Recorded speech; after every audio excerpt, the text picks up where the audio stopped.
This summer, Bespoke Post is going to elevate your adventures with a whole new lineup of their Box of Awesome collections. Bespoke Post partners with small businesses and emerging brands to bring you the most unique goods every month.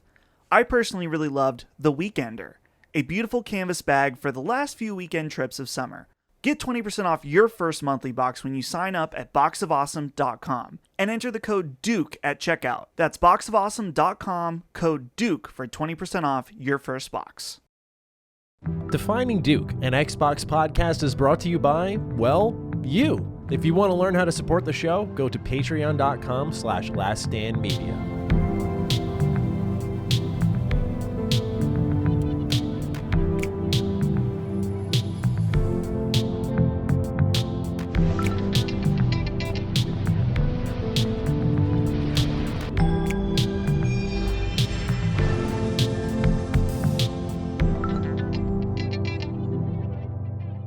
Salutations, everybody. It is Maddie here today, and welcome to episode 33 of Defining Duke, an Xbox podcast. As always, I'm joined by the man with the freshest cut in the business, Lord Cognito.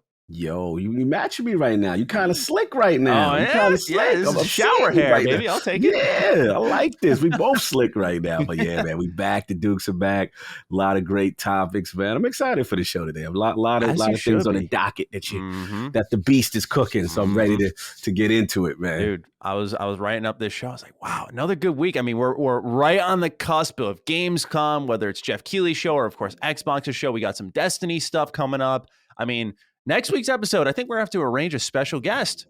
I'm going to start sending some messages because we are going to have one that pops off indeed. So it's going to be a good time. Keep an eye out for that. Yes. For those who want to support our show, just a little bit of general housekeeping. Our show goes live for early access on patreon.com/laststandmedia every Thursday. If you want to listen for free, that's fine. We appreciate you. We love having you around as our show grows. You can listen on Spotify, anywhere you get audio podcasts, Apple, Google. And if you want to listen to the video version or watch us, we are on YouTube as well. Now, for those of you who are patrons, we just did a different type of episode. We called it The State of Cyberpunk 2077. What's interesting is we started chatting about that a little bit. We were like, yeah, this might be a good topic, right? Because we're about to do our Ascent episode. Of course, whatever shakes out from Gamescom, we're about to have a lot of content to work with. Yes. We had that in-betweener, the awkward teenage phase, Defining Duke Ultimate episode. We're like, what are we going to do? And we started talking Cyberpunk, and then all of a sudden they're like, we got this patch. So if you want sort of our thoughts on where the game's at, how Game Pass can really save this game, and overall what CD Projekt Red needs to do, that episode is available to you right now. Yes. Please give it a listen. Share your thoughts. Yes, great episode. Very retrospective, and also the state of what's going on and the mindset. So I would highly advise amazing patrons to go check that out because, me and Maddie were dropping it, man. And it's some really good discussion. Yeah, for sure. You know what I mean? We were doing it. And I really think that people need to pay attention to the story of this Cyberpunk and CD Projekt Red and how this thing is progressing. Very, very interesting. Because all the other companies are paying attention. That's what's sort of happening, right? Yeah, they're taking notes. So how CD Projekt Red responds will be key to a lot of other companies' mishaps. So that's available to patrons if you're interested. And with that, of course, we thank you all. Once again, mobile ratings have been really going up. As you know, I know it's a pain in the butt. So we just really do appreciate those who go out of the way to resubmit or edit their current reviews or just submit new ones, letting people know the state of our show now versus, what it once was. It's pretty important just so people coming in know that what they're listening to represents what the show currently is. So thank you to those who have taken the time to do that. But enough of the housekeeping. Let's get into a couple of things before we begin with our 5 warm-up questions. We got a number of follow-ups here.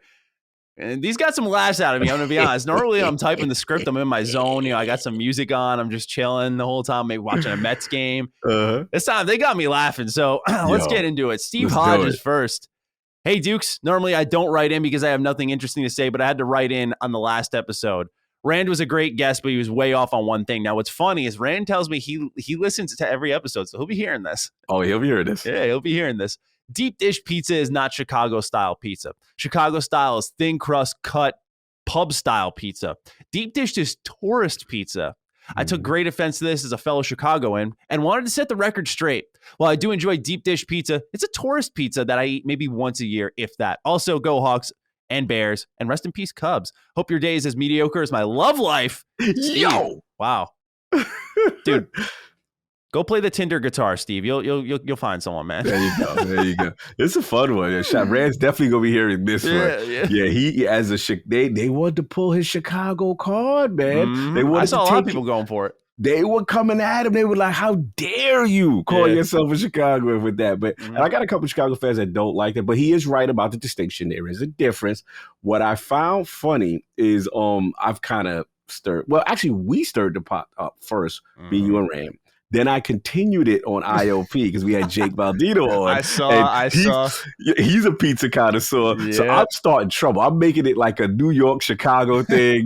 And I'm like, Chicago pizza's here. I said, that's lasagna. That's not even pizza. So I got Baldino in on it. And so it's this whole, yo, bro, it got so crazy that Lou Malnati's, it's like famous in Chicago. Like they are the connoisseurs of the deep dish and the Chicago. The Twitter account tweeted at me and was like, we got to defend the realm. And then they put this icon front. It was a delicious picture of deep dish. And I was like, damn, that dude look good right there. Like normally I don't like that, but the picture, whether it was stock or whatever, it looked great. So we actually had this friendly thing going on Twitter. Everybody's getting involved. So in your defense, a blind squirrel always finds a nut, right? So, I mean, I'm sure there's some good deep dishes out there, right? But you got to really look hard to find them. I'm with you. Broken clock is right. Well, twice a day. So take our slices, New York, baby. You already know. Yeah. Let's see here. We got another one from Eric Clyde. This one a little bit more serious, if you will.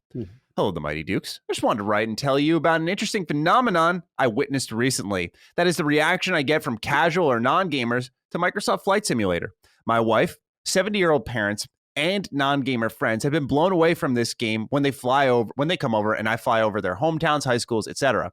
The only other gamer thing that comes close to this is when I strap on the Oculus Quest 2 for the first time on someone. I flew my wife to the place we got engaged in Ireland, and she pretty much cried.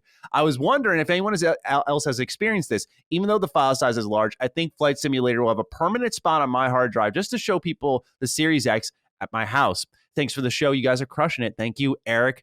I thought this was kind of interesting because the only time I really had this is, I don't really have a gamer household at all. Like growing up, my brother played a little bit, but he was not super into it. So I've always been the gamer in the house. So I'll just like call my parents in when I'm like, they probably know nothing about this. Maybe they'll think it's cool. Last time I had this was Ghost of Tsushima. My dad loves, good graphics, good color. And so he was like, whoa, what is this, man? I think Flight Simulator this is actually a good idea. I might take the family on the tour with this one. I've been meaning to download it. This sounds like a good excuse to do so. Yeah, brother. I'm so with Eric on that because you know what's crazy? Like two things. One, from the personal side with myself, I'm noticing Flight Simulator is a very, it's my last thing I like to do to unwind my gaming session. So I'll do a couple of games and then I'll just I'll fly over New York. And I literally had an experience where I'm just like, yo, there's my spot. Or I did Yankee Stadium this time. I'm like, all right, I got to do Yankee. And last time I did Citi Field, and it's so authentic, that online system. And some of the houses and the advertisements are like accurate. And I'm going over the neighborhood. Okay, I didn't know the advertisements were even in the game. Yeah, I'm seeing advertisements for specific, not everything, but specific buildings that are very prominent.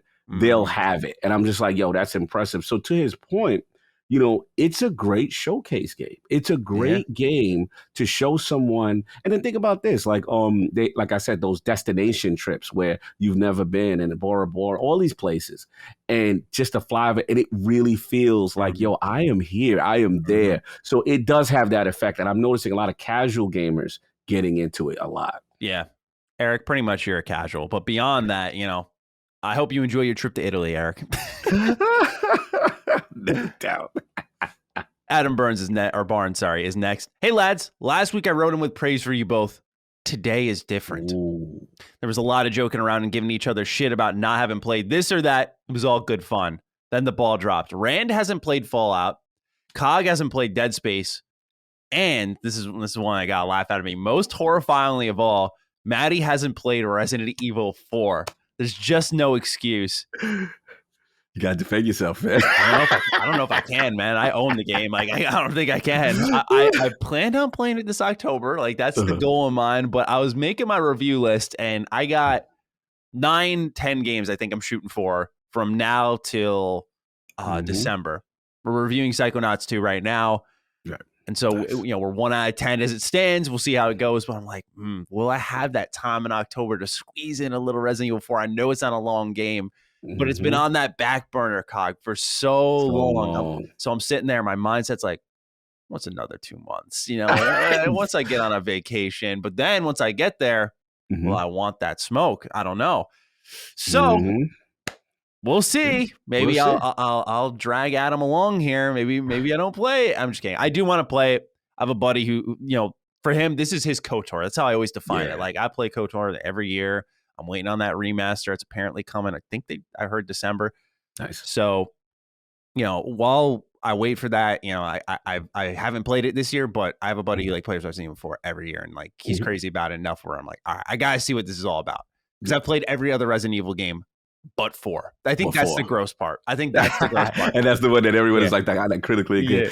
No, I feel your pain, man. I mean, it's video games, brother. It's so much. And I want to shout out we had a Patreon question before last week, and it was one of those things. The way I look at it is, yes, there's certain things it's like, I gotta play it because I gotta know what the hubbub is. And then there's certain things where you kind of gotta make a business decision because it's like so many things in a close window, and you're like, damn, there's no way I could do all of this, right? So I gotta pick. And some big games, Dead Space was that thing for me. Like it came out at a time where I had all this other stuff going on, and I totally understand. But yes, it will get done, and do it how you do it at your leisure, and when you have those periods of space before the next big release, and then you get it done. Yeah, we'll see, right? We'll see. I plan to maybe because here's the thing, right? I remember Colin on Sacred Symbols made a promise that he was going to play one JRPG every month, right? Oh, wow. And I was like, that's bold. For a guy who's running the business, I was like, Colin, I don't know about that one. I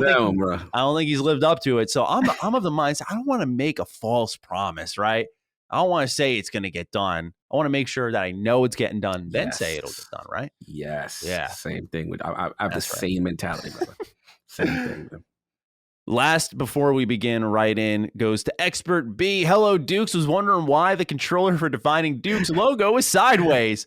Thanks for doing the show. You make my walks much more enjoyable. Our pleasure. So I wanted to answer this in case anyone else was curious, because it's just a really quick one. This really wasn't my design decision. When we were concepting this show, Dagan sent us literally 200 just mock-ups of all different things. Like, he spared no effort and just giving me tons of options. This was the one that stuck out to me. I liked it because it was the Duke controller and it was sideways, and it kind of reminded me of a D. That's what I was thinking. So that was sort of the idea with it. It's not supposed to look like a D, but it's the way the controller is aligned and the way it curves is to resemble as close as possible to a D. Because if it's just upright, I mean, it just, I don't know, it looks too Xbox branded to me. Yeah. No, like this is a traditional Xbox branded shirt, right? But I will admit, now that I got my Duke merch, I will be sporting it. You will be seeing it. You know what I'm saying? I got my Duke merch is on now. But I love it. I love it. It's unique. It's something about it's a very striking look. And then it's subtle, but it's cool. You know what I'm saying? It's unique. Yeah. And then also I got to shout out the home team. I like random side note. I like the intro music before we start. That little, it's soothing. It's very, you know what I'm saying? Yeah. So I like the whole combination, the green, the logo. I'm chilling. I'm good. I love it because in that little warm up song, I think there's like the rare achievement pop sound. Yes. There's an Xbox notification in there. It's got all of them in there. It's everything, man. Yeah. I like the vision, brother. Yeah, that's all. I think it was Ramon. Yes, Ramon. I wasn't involved in setting that up. That was just like Dustin got it, and I just said, put a bunch of key Xbox sounds there because I loved what Sacred Symbols did. Right, you could hear all the Vita and the PlayStation trophies and stuff. So I was like, let's get that for Xbox. That's easy enough. They say my man ain't Xbox enough. They say he need to go balls deep and all that. I mean, look at it. Look at that intro. Look. See, you see? I didn't put it together. You ain't put it together, but you had influence that you liked it. You know what I'm saying? Exactly. The brains of the operation, if you will. Maybe not the brains of the show, though. All right, let's get into our warm-up questions. We were talking about Xbox shows, so let's continue that. Mark Grouch writes in, gentlemen, I come to you with a question that's plagued my mind for the better part of a year. what the hell happened to Inside Xbox? For those who aren't aware, Inside Xbox was a monthly show hosted by Major Nelson that interacted with the Xbox community and provided updates on many things, ranging from system updates to the car on the cover of the next Forza. The show ran from 2018 to mid-2020 and just stopped. There has been no announcement of a cancellation of the show, no updates on if it'll return, nothing. Now, I know you and the listeners may be thinking that COVID is the reason this show isn't airing. I assumed this as well until I discovered that they hosted multiple shows even after the world went into lockdown last year. If you boys or anyone knows what the status of this show is, please tell us or write in, as I love the energy and community that the show fostered. Apologies that this was long. No need to apologize. Thanks for everything you do. Keep kicking ass, COG. Now, just a little note, I was looking this up. The last Inside Xbox episode was May 7th, 2020. So what Mark was saying was true. Yeah. That's how long it's been. Since then, we've seen a couple of different formats pop up. We've seen the ID at Xbox Twitch showcase pop up as a new form of Xbox delivering game announcements. We've seen them, I think, lean more into social media and Xbox Wire posts, sort of getting that burst excitements rather than planning out shows. And we still see Xbox continue to engage with the big dogs, if you will. They were at E3. Yes. They're going to be at Gamescom. I think it's safe to assume that they will have a presence at the Game Awards. Whereas PlayStation sort of pulled out of that. I think Xbox sees opportunity there still. I did also note that Larry Erb still runs his own official Xbox podcast every day. Yeah. And so that's still there as an available listen. And I'm assuming that Inside Xbox just may have fallen to the wayside as something that wasn't as popular, and these other forms were connecting to more people and making their brand bigger. But what do you think about all that? I would say something controversial. Okay. I love it. I ain't a fan of Inside Xbox. I've never was. Look, I get what the mission was, and it just wasn't for me. It just felt more of a promotional tool, a marketing tool. I felt as a hardcore gamer, as a core gamer, it was too many cringy moments, too many, too much personalities. And don't get me wrong, I like a lot of the guys individually, right? But I felt like I always struggle when I watch any game show, and this is just not an attack on Inside Xbox, but I always struggle when I want to see the game. Like, if I'm seeing you too much, then that's a problem. Like, the joking, all right, Bill, pass it to you. Like, when it's too much, of that, like, as a gamer, it just makes me cringe. So what I really appreciate is, this is where I feel Sony does a phenomenal job, right? Think about Ghost of Tsushima debut, right? And you see the trees, the mountainside of cherry blossoms. You hear Sucker Punch with the soft voice. This is what's going on. No personality, no pass it to Jim and Becky. Just show the game, and you just look at the wind. Look at this.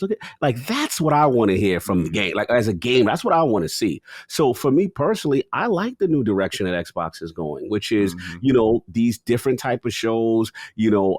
Like we're seeing what's going on now with the showcases and things like that. It's less talking. Yeah, they may come out, but it's brief, the personalities. Yeah. And then they kind of go back to the gameplay. So what do you think about it? Am I being too hard on Inside Xbox? No, not at all. I think it's fair. I think the same problem with Inside Xbox carried over to Twitch gaming ID at Xbox, though, for sure. That show, they need to overhaul it as soon as possible. Because I'm of the mindset, and I mean this with no offense to any of the people who host it, but they're hurting the games. They are 100% hurting the games. If they're excelling now, right, like these indies are doing really well because of Game Pass, they could be doing better is my mindset. And I think just the way they're being presented is making people feel like either it's a drag to get through, which I've sat through 2 of them in full, it has been, or they just want to go to the highlight reel, which is not what your show should be. It should, once again, if you want to hire these Twitch hosts to do the show after, like an interview show, that'd be great. But for the sake of not repeating myself again, I just really hope that they consider overhauling that. Otherwise, I kind of like their approach. It could be a little bit tough for our show when they're not talking as frequently, but we've made do already. So that's fine. Beyond that, I think it's good when companies make you yearn a little bit. I think there's a point of too much silence, and there's a point where you're talking too much. And I feel like Xbox on the main stages has had a good balance there. Their indie side, like I said, it's really the format that's I throw me agree. off. I agree. They made tremendous strides on their main platform shows. I completely agree. Just the indie now is the only, nitpick, but I agree with you completely. Like, I think that the trajectory on the way I've always had an issue with their presentation, and their trajectory with presentation has vastly improved over the years. Because I've always been hard on them in the past. Yeah. They had the gameplay showcase, which was just like a complete misbranding as well. But I think they've responded well since then. It can hang over them a little bit, but they have made it clear every time, like what they did with Gamescom, saying like this is 2021 games, no new announcements or surprises, just updates. Yep, setting expectation correctly. Yeah, exactly, and that's really important. So with that, let's get into number 2. Randy Rhodes writes in, "Hey, Lord Matty and Mr. Cognito, with the talk about Phil Spencer and PlayStation-style games, which we'll get into in our first news bullet, which of Xbox's 3 staple genres would you slice the output in half for more of those third-person story-driven action-adventure games, and which 4 games out of the list would you remove?" Now, Cog, I'm really looking forward to your answer to this because #JustOne has been your thing, but here we go. So this is for the audience to play in a little bit too. They can do a little thought exercise here. Let's start off with Western RPGs, where Randy lists Avowed, Starfield, Fable, The Outer Worlds 2, Elder Scrolls 6, Elder Scrolls Online, Fallout 76, and Project Dragon. Meanwhile, first-person games, we got Halo Infinite, Starfield, Redfall, Avowed, Perfect Dark, Grounded, Ghostwire Tokyo, and Deathloop, or online competitive / cooperative games, Halo Infinite, Sea of Thieves, Forza Horizon 5 / Motorsport, Everwild, Redfall, Grounded, State of Decay 3, and Fable. This is tough. Randy, why are you doing this to me? Y'all know I'm #JustOne. Well, all right, caveat. Cog is not with taking resources off, and Cog is not with this. So let's just be clear. I'm doing this for the sake of your question in the page. Yep. All right. Same here. Okay.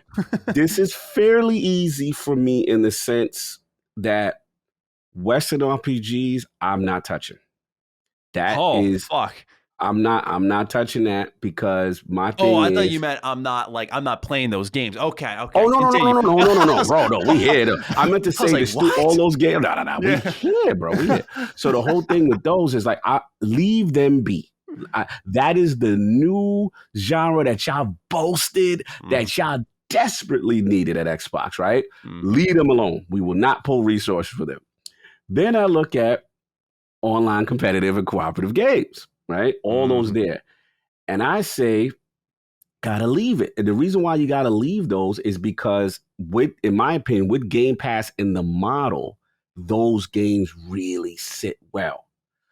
Which then leads me to first person. Oh no. Yeah, I might because he put me under pressure. Randy's put me under pressure. That's fine. I didn't want to do this, right? But I gotta be honest. In my opinion, Xbox is synonymous as the shooter box, as the first person. So if I'm going to pull resources, if you're putting a gun in my head to pull resources to get the third-party narrative drama game, the #JustOne, then I'm going to go first person because y'all got an abundance, man. What 4 games? I'm making you pick 4. That's a little high of a number, I'm honest, based on what's listed. And he forgot Doom for first person, but I mean, all right. Can you pick 4 from this list? I can pick. I can pick at least 3. One that I got clowned that is actually successful. Sorry, Obsidian. You know I love y'all. Obsidian. You know I love y'all. Right, and I know what Grounded is doing, and it's not for me. But if this is my decision, I'm in the room. Yeah, you're Grounded. You're Cog Spencer here. Here we go. Yeah, Cog Spencer gonna say Grounded. Ghostwire Tokyo, I kind of cooled on. When I first saw it, I was like, "Oh, okay." Yeah. But then the second showing, I was like, not so much.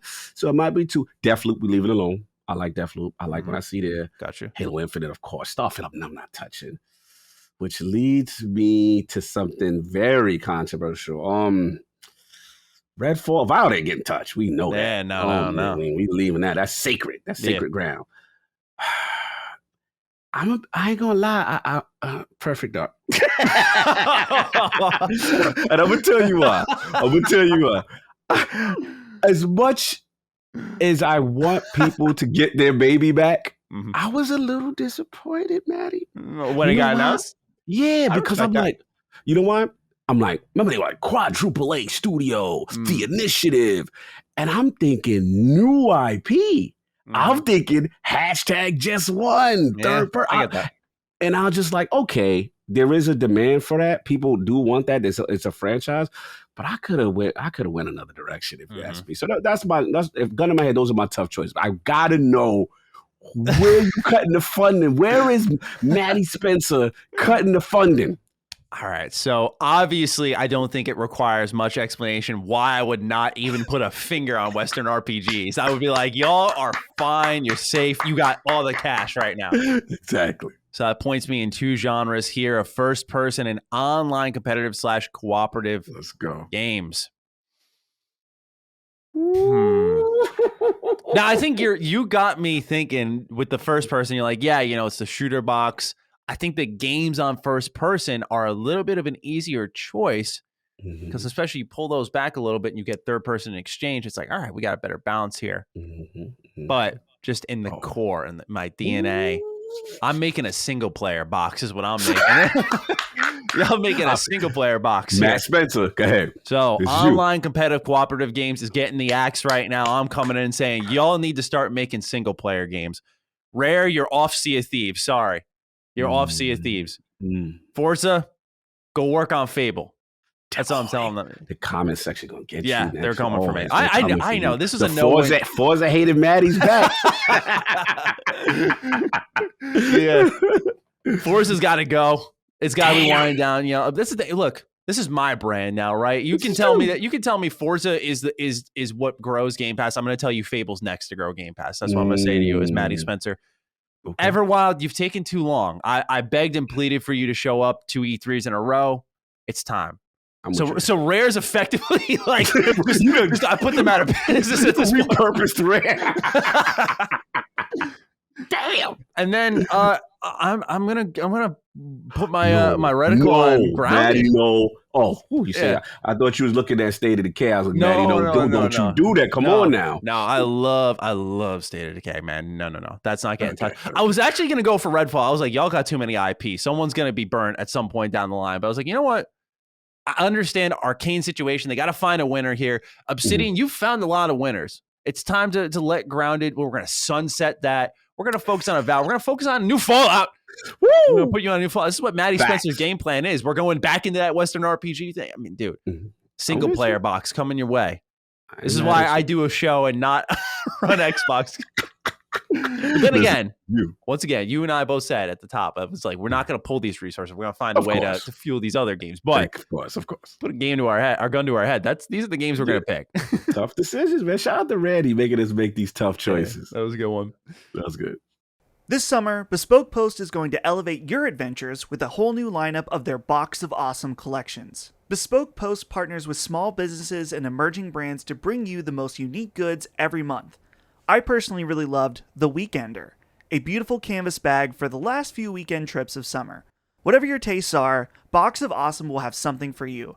From travel and outdoor gear to summer styles and personal grooming goods, Box of Awesome has collections for all the parts of your life. One of the other boxes I really loved was Juiced, an elegant wireless charger that looks great on my desk. It's made from aluminum with Tuscan leather on the charging pad. And let me tell you, it is quite the upgrade from the cheap plastic wireless chargers I've had in the past. To get your first box, take the quiz at boxofawesome.com. How you answer will help them pick out the right box for you. There are new boxes every month across tons of categories, and signing up is totally free. You can cancel or skip a month at any time. Each box only costs $45, but it has over $70 worth of stuff inside. Get 20% off your first monthly box when you sign up at boxofawesome.com and enter the code DUKE at checkout. That's boxofawesome.com, code DUKE for 20% off your first box. Number 3 comes from Neo JD. I wanted to throw this in here because the Call of Duty reveal, of course, it happens the day after we record our show, so we won't be able to talk about it here in this episode, but just to get some general impressions in and not stretch it out too much in a topic in the news part, let's talk about it here.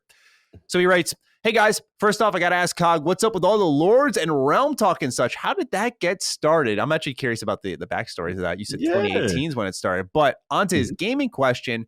With Call of Duty Vanguard being officially confirmed and set to be revealed this week, what's your hype level so far? Personally, I've fallen off of COD since Black Ops 3, but I still try to follow the reveals until I get my hands on the beta and see if they ever get the gameplay back to my liking again. So let's start off, of course, with the COG lore here.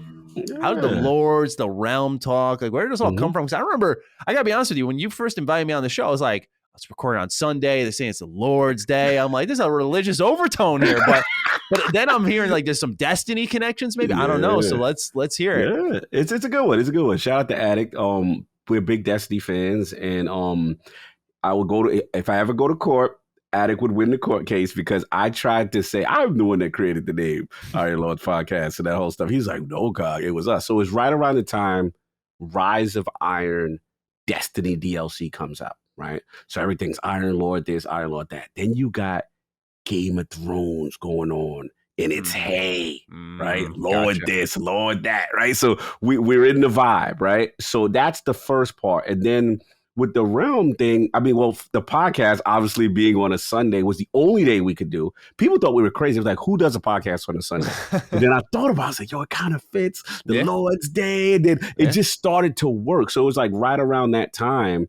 And then the final thing, as far as like, you know, getting people, the way we look at it is like this, right? We feel in gaming, everything is so damn negative. Everyone's like, you know, hating on each other. Where we from? Like, I like the geeks. Like, I'm a geek myself. You're a geek. So you're a lord at what you do, right? And if you're a content creator, if you're a developer or any of that such, well, you come in there, you're going to be respected. You know what I'm saying? However, as long as you love game and you're passionate about it, you're going to be respected. So that's where it's more of a kinship of gamers and celebrating the people that we respect on what they do. Because I feel a lot of times, Maddie, to be honest with you, like, especially devs, like they, as much as we complain, like, they don't get enough credit for these experiences that we're making, that we love. We could critique, we could be petty, but that's what it is. So it's just more of a respecting each other as a fellow gamer kind of. But shout out to Neil for the question, because that's kind of like the gist of it. Absolutely, man. It's a good mantra to build your show off of, because, you know, what people always misinterpret, I think, is like, I think I have a pretty optimistic channel, but it has never stopped me from being critical. And I think if anything, it makes your critique much more impactful than if you're bitching up a storm constantly. If you come out when you're like the more, you know, like uplifting guy compared to everyone else, you probably just look uplifting and you're like, this sucks. And it's like, well, if he's saying it sucks, then something's up. Weight. I agree. I think there's more power in that, because, you know, I'm a big believer in like the idea that in our position, right, we're lucky to have a platform. You want to make sure like you have an impact with your words, and you don't misuse that impact. So it teaches you to wield the platform with responsibility. Yeah. So, last point is that for me, gaming is the ultimate unifier. And that's the thing we always try to get across. Doesn't matter what's going on with you. Like I said, politics, religion, sexuality, none of that stuff matters. If you pick up a controller and you're a gamer, you are a brother and sister effectively, and we got that respect for you. Yeah.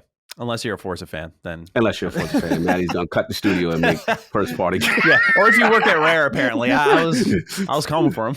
Yeah, you went in. I liked it. Anyway, the second part of his question was about Call of Duty Vanguard. So we got a reveal, an announcement rather this week. By the time listeners have this show in their hands, they'll have already seen the reveal and everything. So we'll keep it light and easy here, and we'll talk about it more next week.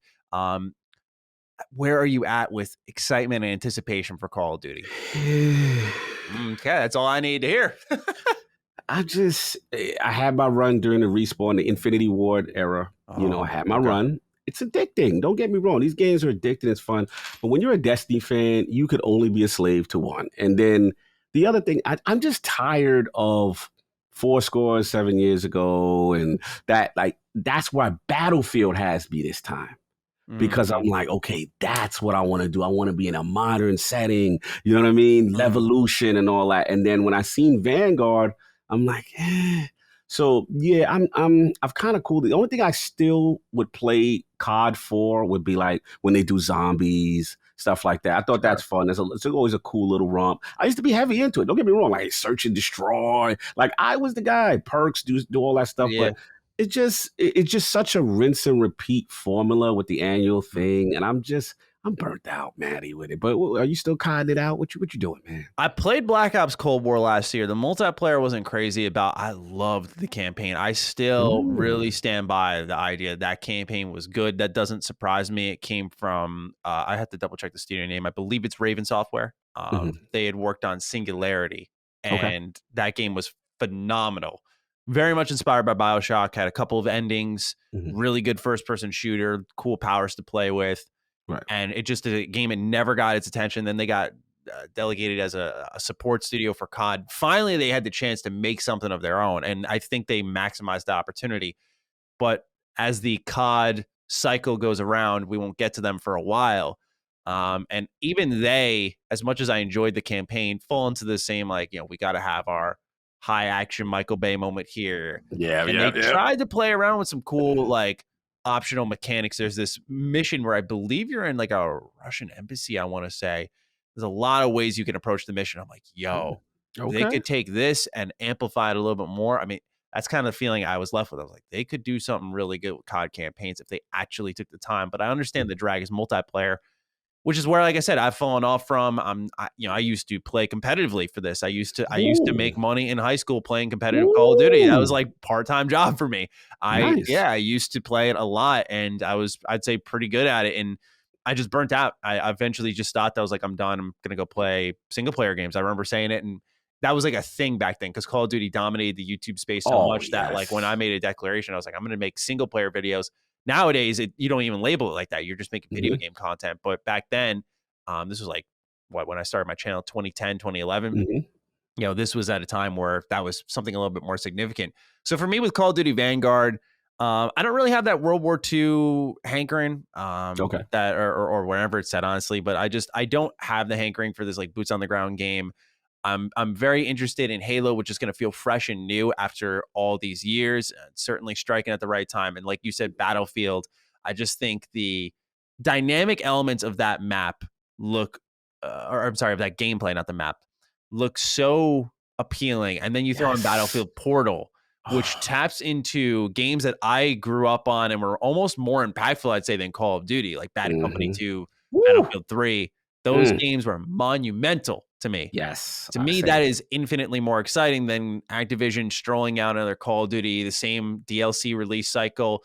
I've said it for a while. I don't think Call of Duty will ever die. I don't think it'll ever die. But I do think there's going to come a time where people are going to get tired of it. I do think there's going to, and I think when that happens, it's still going to be successful on the sales chart. It's still going to pop. It's Call of Duty. That's why I said it's never going to die. But I think there's going to come a time where it's going to sort of start to be overtaken by other competitors. And I think Halo has a chance to be the start of it. We have a great write-in a little bit that kind of taps into that. But I just think ultimately COD, I've sort of fallen off the excitement for it. I will play it at times, depending on the setting. Like, for me with Vanguard and its time period, I have not seen them get creative with that setting ever when it came to the campaign, which to me is a draw. My interest in COD's waned. Yeah. I'm not my really final crazy. point. I'm with you. My final point is just that you said it best. Like I want to miss it. Like because of that structure. And the only thing I will give them is I did like Warzone when I tried it.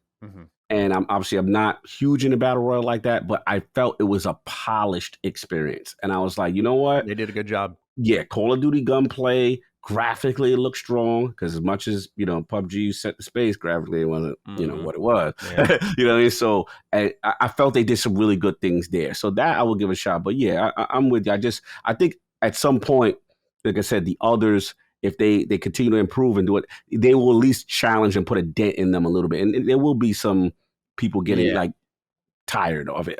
This year will be its biggest test, I think. Yes. They're kind of going back to a very familiar place. This will be the real test on how much strength as a brand, by the way, Call of Duty has. Because if they come out and they're like topping charts again, they're dominating, it's going to be a while before their roll slows, because you've got two really strong competitors coming out at the same time. So we'll see. But ultimately, I sit in the side of the fence where I'm just like not really crazy excited. And if it surprises me, it surprises me. That was kind of what was great about Black Ops Cold War. I didn't really care. Yes. I just liked the developer. I was really interested on that front, but that was it. All right. Steve Forgione also asks about a topic that we're not dedicating a full section to in our news, but I want to talk about anyway. I saw you playing it last night. Hey, boys, now that the Avengers Black Panther expansion is out, will it push the needle for the game in terms of player support? Every time I think about picking up the game for cheap, I'm reminded that Xbox players will be missing content due to Sony's ownership of the Spider-Man character. I know it's only movie rights, but it's obvious game implications from the looks of it too. This is on top of the game already having a lukewarm reception and an art style that looks like it's just a budget MCU. I personally think the ship has sailed on the game unless it goes free to play, which I highly doubt, but I'd love to see this expansion be a step in the right direction for the game. Take care. P.S. The game's state on Xbox appears dire as it hasn't appeared in the top 50 games played in months, where even Xbox 360 games like Skate 3 break through on the list, which is actually very impressive. Yeah. Cog, I saw you playing this game. Yes. I got questions. Number one, of course, how is it? But number two, what are you doing? What are you doing, man? Bro, they got me, man. They got me because I was like, nope, I'm done. I already see what this is. And I saw the Black Panther trailer. Of course. Yeah. And I'm like, they kind of did it right, bro.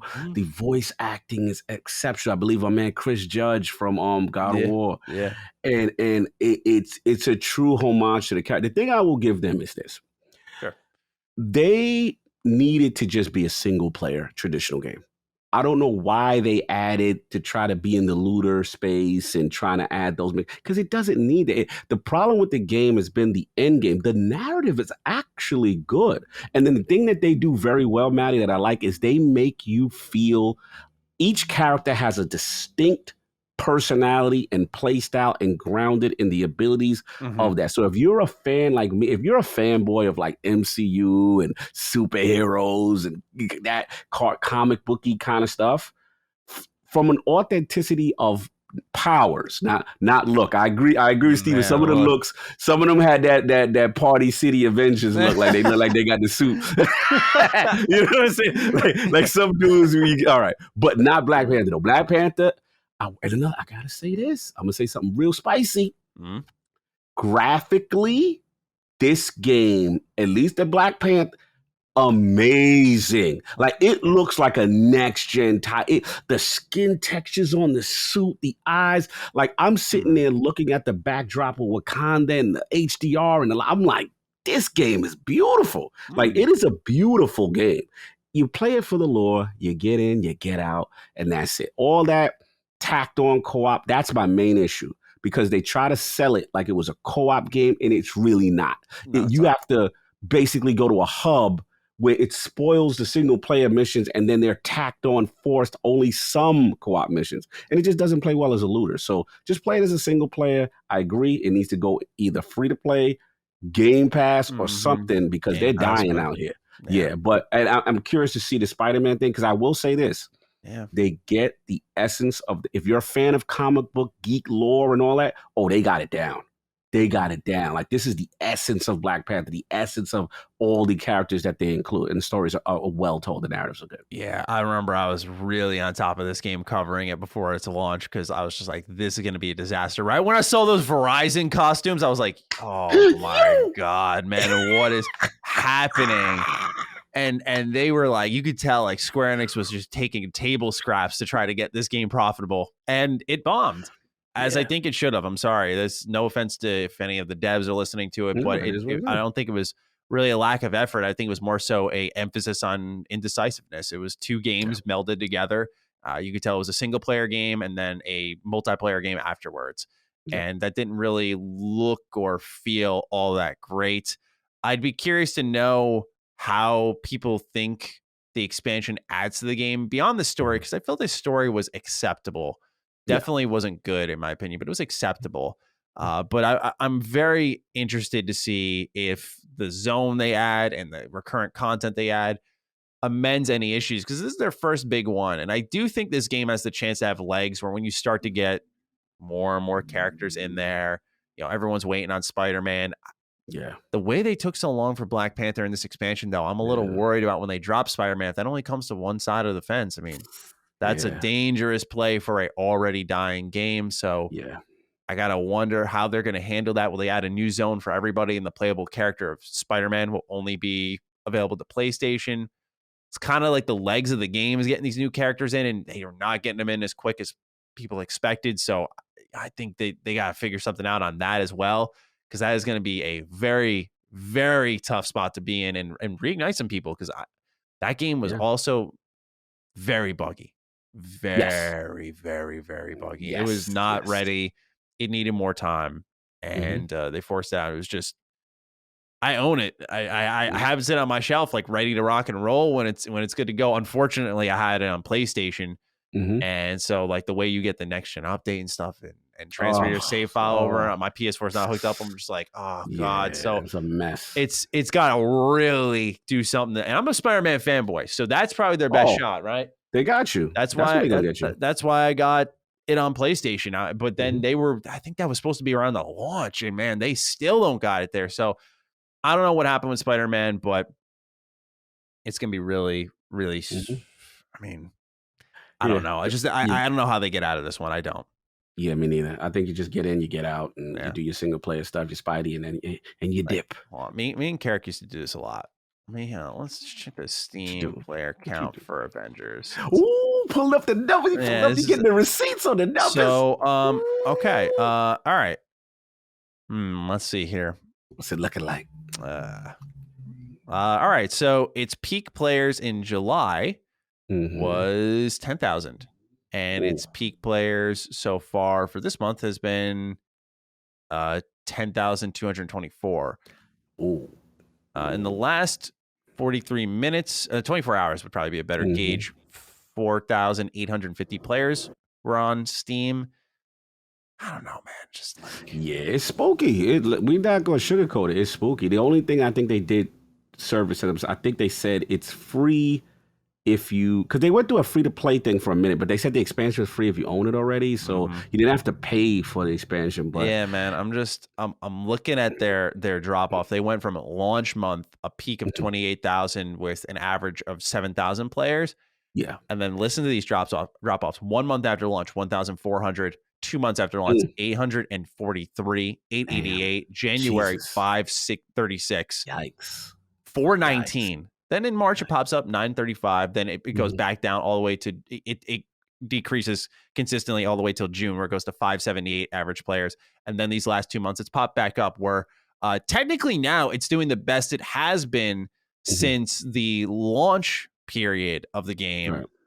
But dude, when your average player base is 1,800, I mean, that's not. I'm sorry, I gotta go down the rabbit hole a little bit more. Destiny 2. Go for it. Destiny 2. I'll talk it. Oh my gosh. Talk it. Last hour, 43,700. I mean, Destiny's dead. Why are you still playing the dead game, Cognito? That's right. Damn. Yeah. The numbers. Go for them. Yeah, good for them. All right, number 5. Walter Bully writes in, Ayo, defining Dukes. Writing in my pitch for the biggest announcement that I think will come out of Gamescom. I know we were told to temper expectations, but I think my predictions fall within their metrics. Tell me what you think. Battlefield 2042, day one Game Pass.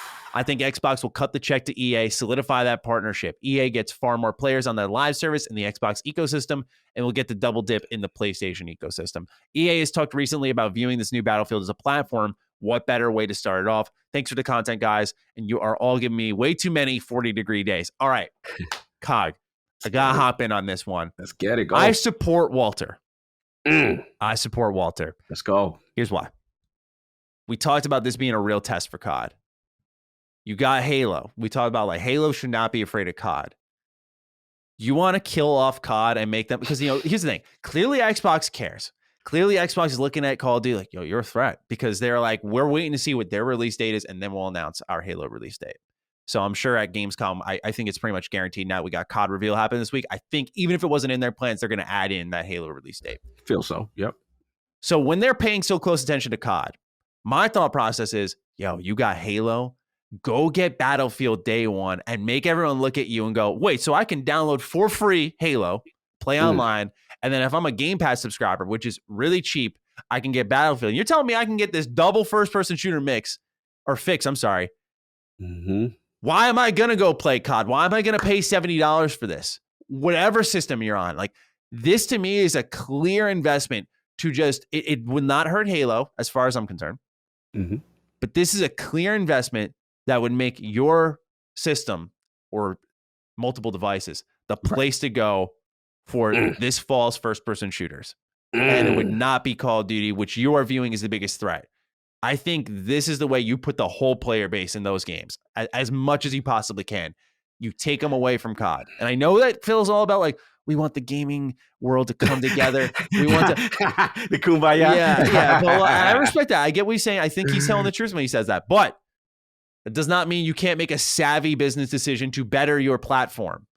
Right? He did not make Xbox this competitive by being a nice guy. So I think this is it. I think this is a play. I don't think it's I don't know if it'll happen, but I think it's on the table. I think it's very possible they look into it. Do you think it's too far-fetched?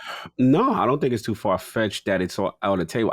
My concern is this, because everything you said, it makes sense, right? This is the game to do it, right? Multiplayer only, right? Mm-hmm. You already got the good relationship with EA Play and those games in there, right? It writes itself almost. It really makes sense. That to me, the only reason why this doesn't get done is if EA tries to overvalue it. And to their credit, this is the Battlefield that a lot of hardcore Battlefield fans want.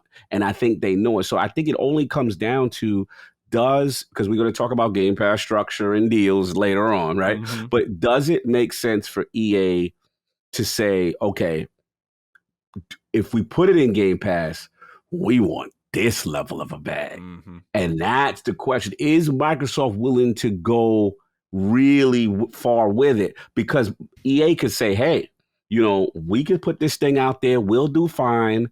And then maybe a little later in the cycle, then we do the Game Pass deal, which is kind of traditional with how they usually do like their big releases, Madden and stuff. Yeah. It's not day one and date on in Game Pass. So I could see that scenario, but I'm with you. If I'm Microsoft, I want this. Yes. You put this thing in Game Pass day and date, Call of Duty is in trouble. Like that's just a fact. Like automatically you have that ecosystem. It's a perfect fit from an engagement standpoint and a multiplayer only standpoint. So yeah, I think it sells itself in that respect. The question is going to come down to the financials. Does EA get too greedy? You know what I'm saying? But I'm with you, man. Of course, I'm biased because I want it. But if I'm Xbox, and of course, I'm a great leader at Xbox because I'm going to be taking Rare out. I'm going to be taking Forza out. So clearly, I know what I'm doing. But if I'm looking at this, I would pay what they're asking because I feel like you get somewhere significantly this fall with that combo package. And we're not talking about, I joked about it, but Forza is going to be in there. We're talking about Age of Empire going to be in there. Xbox, I think, and plus you got Back 4 Blood day one. I think you are set up to have one of the best falls we've seen from Xbox for a while if they complete it with this deal. And look, now DICE has been saying like Xbox is the main platform for or something like that, the preferred platform for Battlefield. They've said some type of wording similar to that. I'm not an exact quote, but they've said Xbox is a focus for them. Yes. And I feel like some seeds were planted there. They had a trailer at the E3 showcase, one of the 3 games that did not have a Game Pass date on it, alongside Diablo 2, and I'm forgetting the other one. I feel like with EA seemingly really liking Game Pass, being that they are rolling their own subscription service, EA Play, into Game Pass, I just feel like there's got to at least be talks. And now's a good time for that, right? I think it would make sense as an E3 announcement. But like, if they plan this out where like they get a pop at Gamescom too, brilliant. If they actually mapped it out this way, because it's great timing for it. Yeah, you got me thinking too, because I'm looking at release date cadences, right? And it would theoretically, if they did it, get like the fall for Xbox would be so strong because October's Game Pass game would be Battlefield. How crazy is that? And Back 4 Blood in that. And Back 4 Blood, right? And you want to drive subscription. You could be right. It could be, to Microsoft, to your point, it could be worth that investment to slightly overpay because the end of the year, you're going to get so many people to sign up for the service just for Battlefield, Back 4 Blood October, Forza, potentially Halo November. That's killer. I think it's also a little bit of strategy to evolve too, because maybe EA says, okay, we'll do it, but maybe they'll pull an Outriders. And remember, Outriders, we didn't know about that until very close to release. Yeah, exactly. So maybe EA says, well, let's get the physical pre-orders. Yeah, let them sign up. right? And That's then 100% something EA would do. yeah, you notice EA. Yeah. And then it's like, okay, by the way, we're ready to do it now, like a week or two. Yeah. But you already got that pre-order money for the most part. They got some ways to play with it. But you're selling me. You're selling me. Because I know the price. That's a really good point, though, on why they, not to cut you off, but that's why they may hold back on it, right? If they are going to do this, that's a really strong point as to why they might hold back. Get all those pre-orders, because it's a convincing purchase right now, right? You look at it and you're like, yeah, I want to play this. So you make a really valid point. Yeah, this is good. It's gonna be. I like charting this stuff. I want to see what happens. I'm a believer. That's all I'm saying. It could happen. It could very well happen. Everything you're saying is within the realm of possibility. It's just going to be the timing. I feel it's definitely going to happen. It's just the timing. When do they do back and forth, backs the truck up, or is it like a little couple of months after? Right. When? That's the question. Yeah, I agree entirely. All right. Well, with that, thank you, Walter, for writing in for that exciting topic. Thank you to everyone who wrote in. Let's get it started with our news. It begins with Phil Spencer, who spoke this week, which means we do have news. Kicking things off, fan suspicions on the compatibility of Steam Deck and xCloud has been quelled. In a tweet, Phil posted a photo of Valve's newly announced handheld with Xbox Game Pass streaming loaded up on it, showing that this may be the brand's answer to handheld gaming. The caption reads, "Was at Valve Software this week talking with Scott, Eric, Gabe about Steam Deck. After having mine most of the week, I can say it's a really nice device. Games with me on the go, screen size, controls, all great. Playing Halo and Age feels good. xCloud works well. Congrats, SD team." We got some more. On a separate note, he took an interview with Games Radar, which labeled some familiar beats. His team's pledge to his strength found within a diverse portfolio, that gaming is everywhere, the devices they can reach through the cloud. You've heard stuff like this before. Yep. Curiously, the interview took a sharp turn into captivating territory as he was asked about the consistent design of PlayStation's blockbuster titles. Quote, "Our strategy is not just to go be like someone else," he says. "I get a push sometimes of, where's your version of this or that game? I've been in this industry for a long time. I have a ton of respect for creators on all platforms, and I know many, many of them. But it's good for doing something different than what other platforms are doing. We're not in the business of just trying to create a green version of somebody else's blue or red colored platform. That's not the example of creativity that I want to see in the games industry," end quote. The interviewer pressed Phil's Nintendo button multiple times thereafter until an answer was coughed out. Quote, "You know it's the right answer because people usually ask me about releasing one individual game or another. And what I say is I want the full Xbox experience to be something that we deliver. We have no plans to bring it to any other kind of closed platforms right now, mainly because those closed platforms don't want something like Game Pass. There's a ton of open platforms out there for us to grow in, the web, PC, and mobile. So all of our focus, frankly, is on those platforms. That's not a slam to anybody else who has a system that works for them. I can see why the disruption of Game Pass is not something they want right now," end quote. We got a lot to go through here. Let's start from the top, because it's probably the simplest. Steam Deck and Xbox Game Pass streaming compatibility has been confirmed. xCloud works great on this device, as we were hoping for. Does this get you a little bit more interested in that Steam Deck, knowing we got a little Xbox handheld in the making? Listen, he know what it is. Phil know what he doing. And I told people, I was like, look, man, if Valve's going to do the work, it's to your interest to align with them. And I love it. I love that he's using the platform. I love that he's promoting xCloud. And also what I like about it is that, to me, this sets up the stage for that hardware physical that local integration from an OS standpoint. And that's ultimately what I think me and you both want as well, because I'm just looking at it as a local Game Pass device as well. Sure. So if you work with them on an OS level, right, because I believe it's Linux that they're using, the potential is really strong.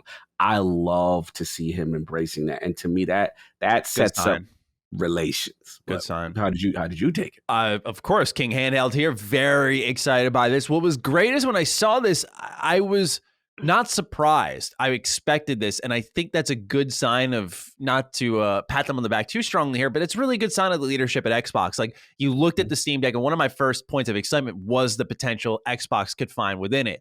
And I'm happy that they felt the same and immediately got on it. And just a couple months later are like, yeah, this thing works great with our technology, because it's good for Valve, but they understand why Xbox gamers would be interested. What I'm wondering is because Valve said like, hey, we got the whole setup here that you can take and then make your own. I got to wonder if Xbox is ever going to take that opportunity and make their own handheld device. I feel like more and more as time goes on, it makes sense. And, Phil's all about getting stuff on other devices, as we just read. He didn't really word it like they don't want to put Game Pass on other devices. He's like, I understand how the disruption of Game Pass is something they don't want right now. Right.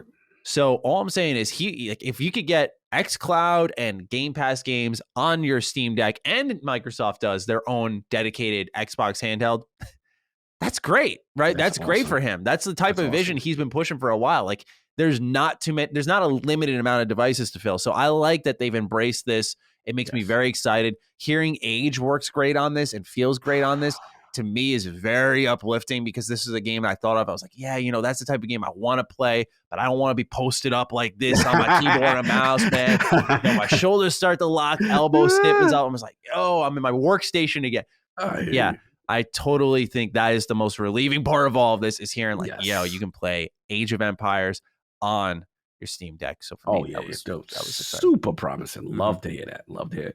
And the second part? With the platforms, I'd still think in a perfect world, if you ask them, he wants to have Game Pass everywhere. That I always gonna feel that. It's just that right now it is, like you said, too disruptive. That there's really, what's the benefit of the other platforms putting it on there? It's not enough benefit, and the user base isn't to where it's.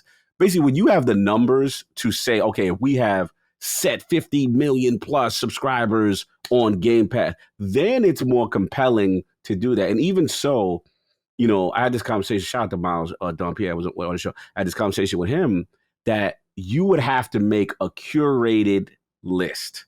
You can't have Game Pass in its current state that has third-party games on a platform like a PlayStation and a Switch, which also had that, because then you're negating that, their physical sales on that level. So it would have to be kind of like an Xbox first party only curated version to then even entertain the idea, right? Yeah. So that's what I was thinking. So I think but this could be long off. I know Microsoft wants it, right? The key is Sony. Right now, there's no reason for them to play ball with Microsoft, and Nintendo, who knows? But I will say this last point. I don't believe Nintendo's all the way out of it yet. No, they're 100%. I think out of the three big consoles, I guess 4 now, it's Steam Deck. I feel like Nintendo is going to be the first domino that falls. I agree. I fully believe. Look, I know it's Phil Shelf Watch.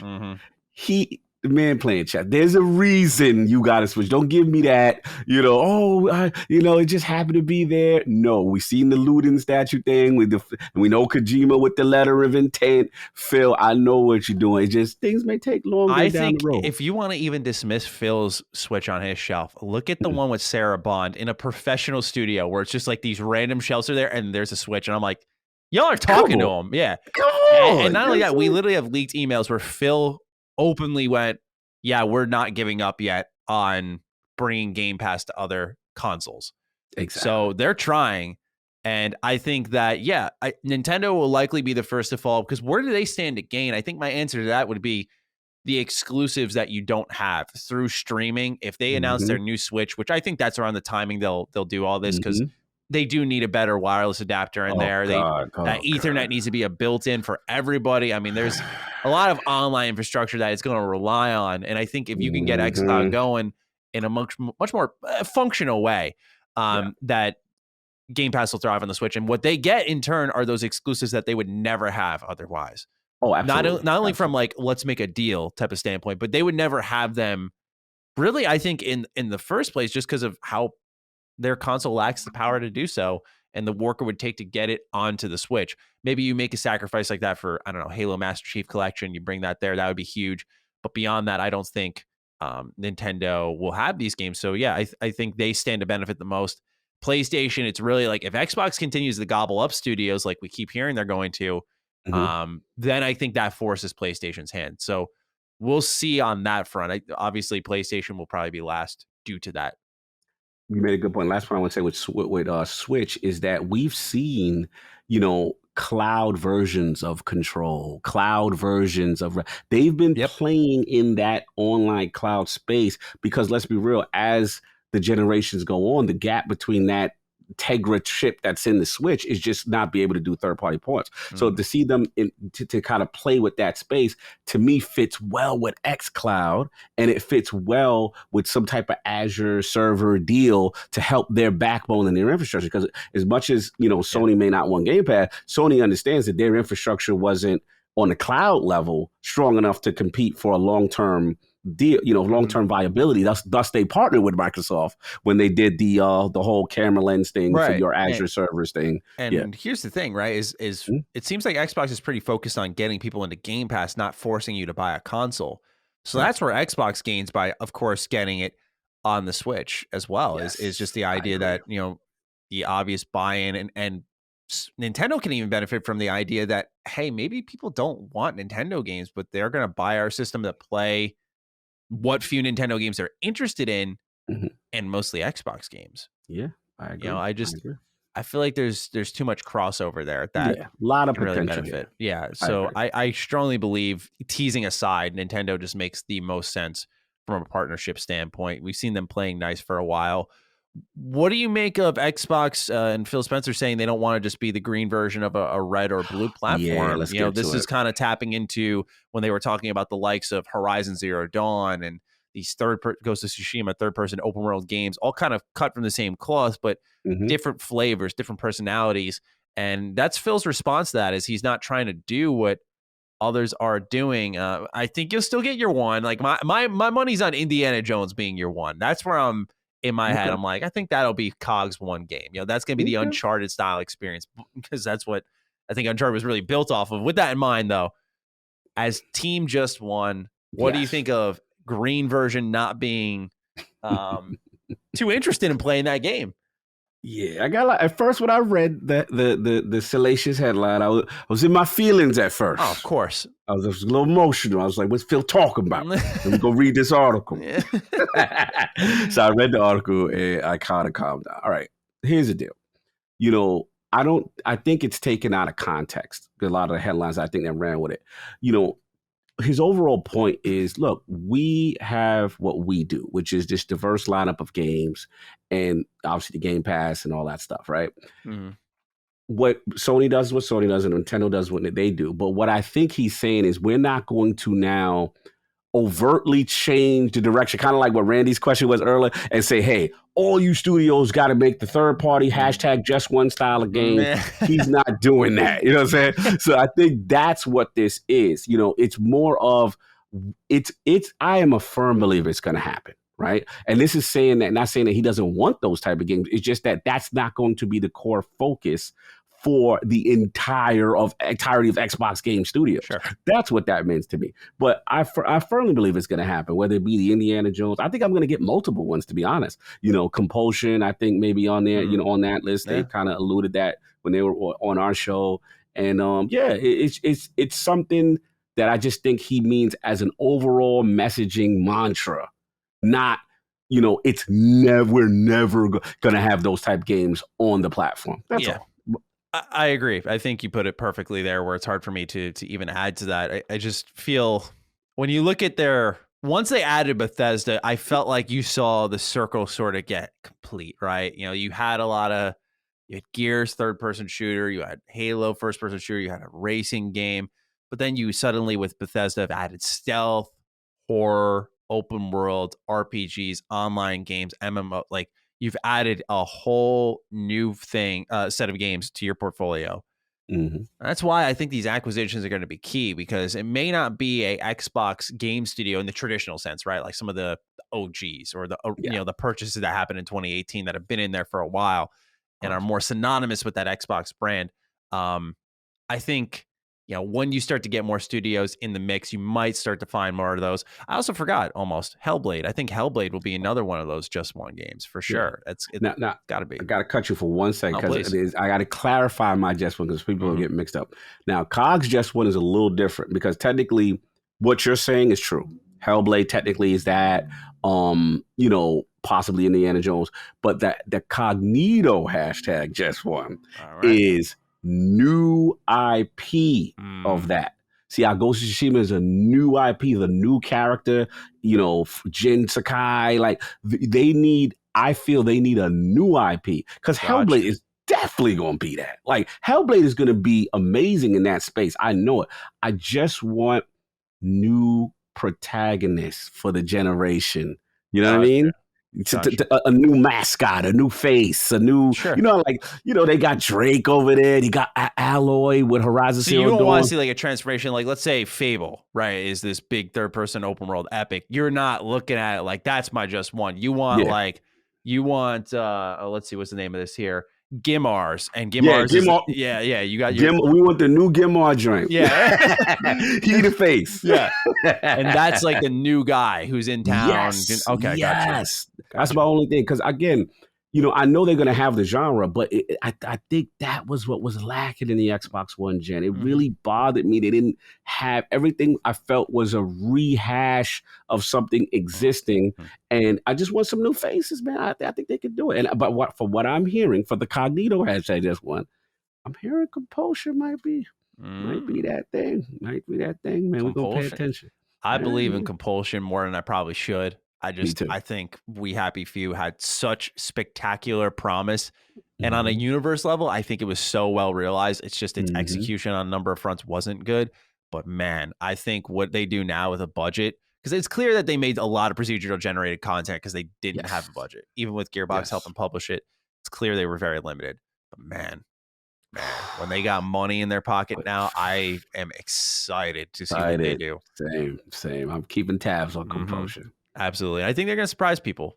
They're going to surprise me because I always I think of them when we talk about them. I get excited. I try to keep them in my mind, but sometimes when I'm having that general Xbox conversation, because they've been quiet for so long, it's just that they exit as quickly as they enter.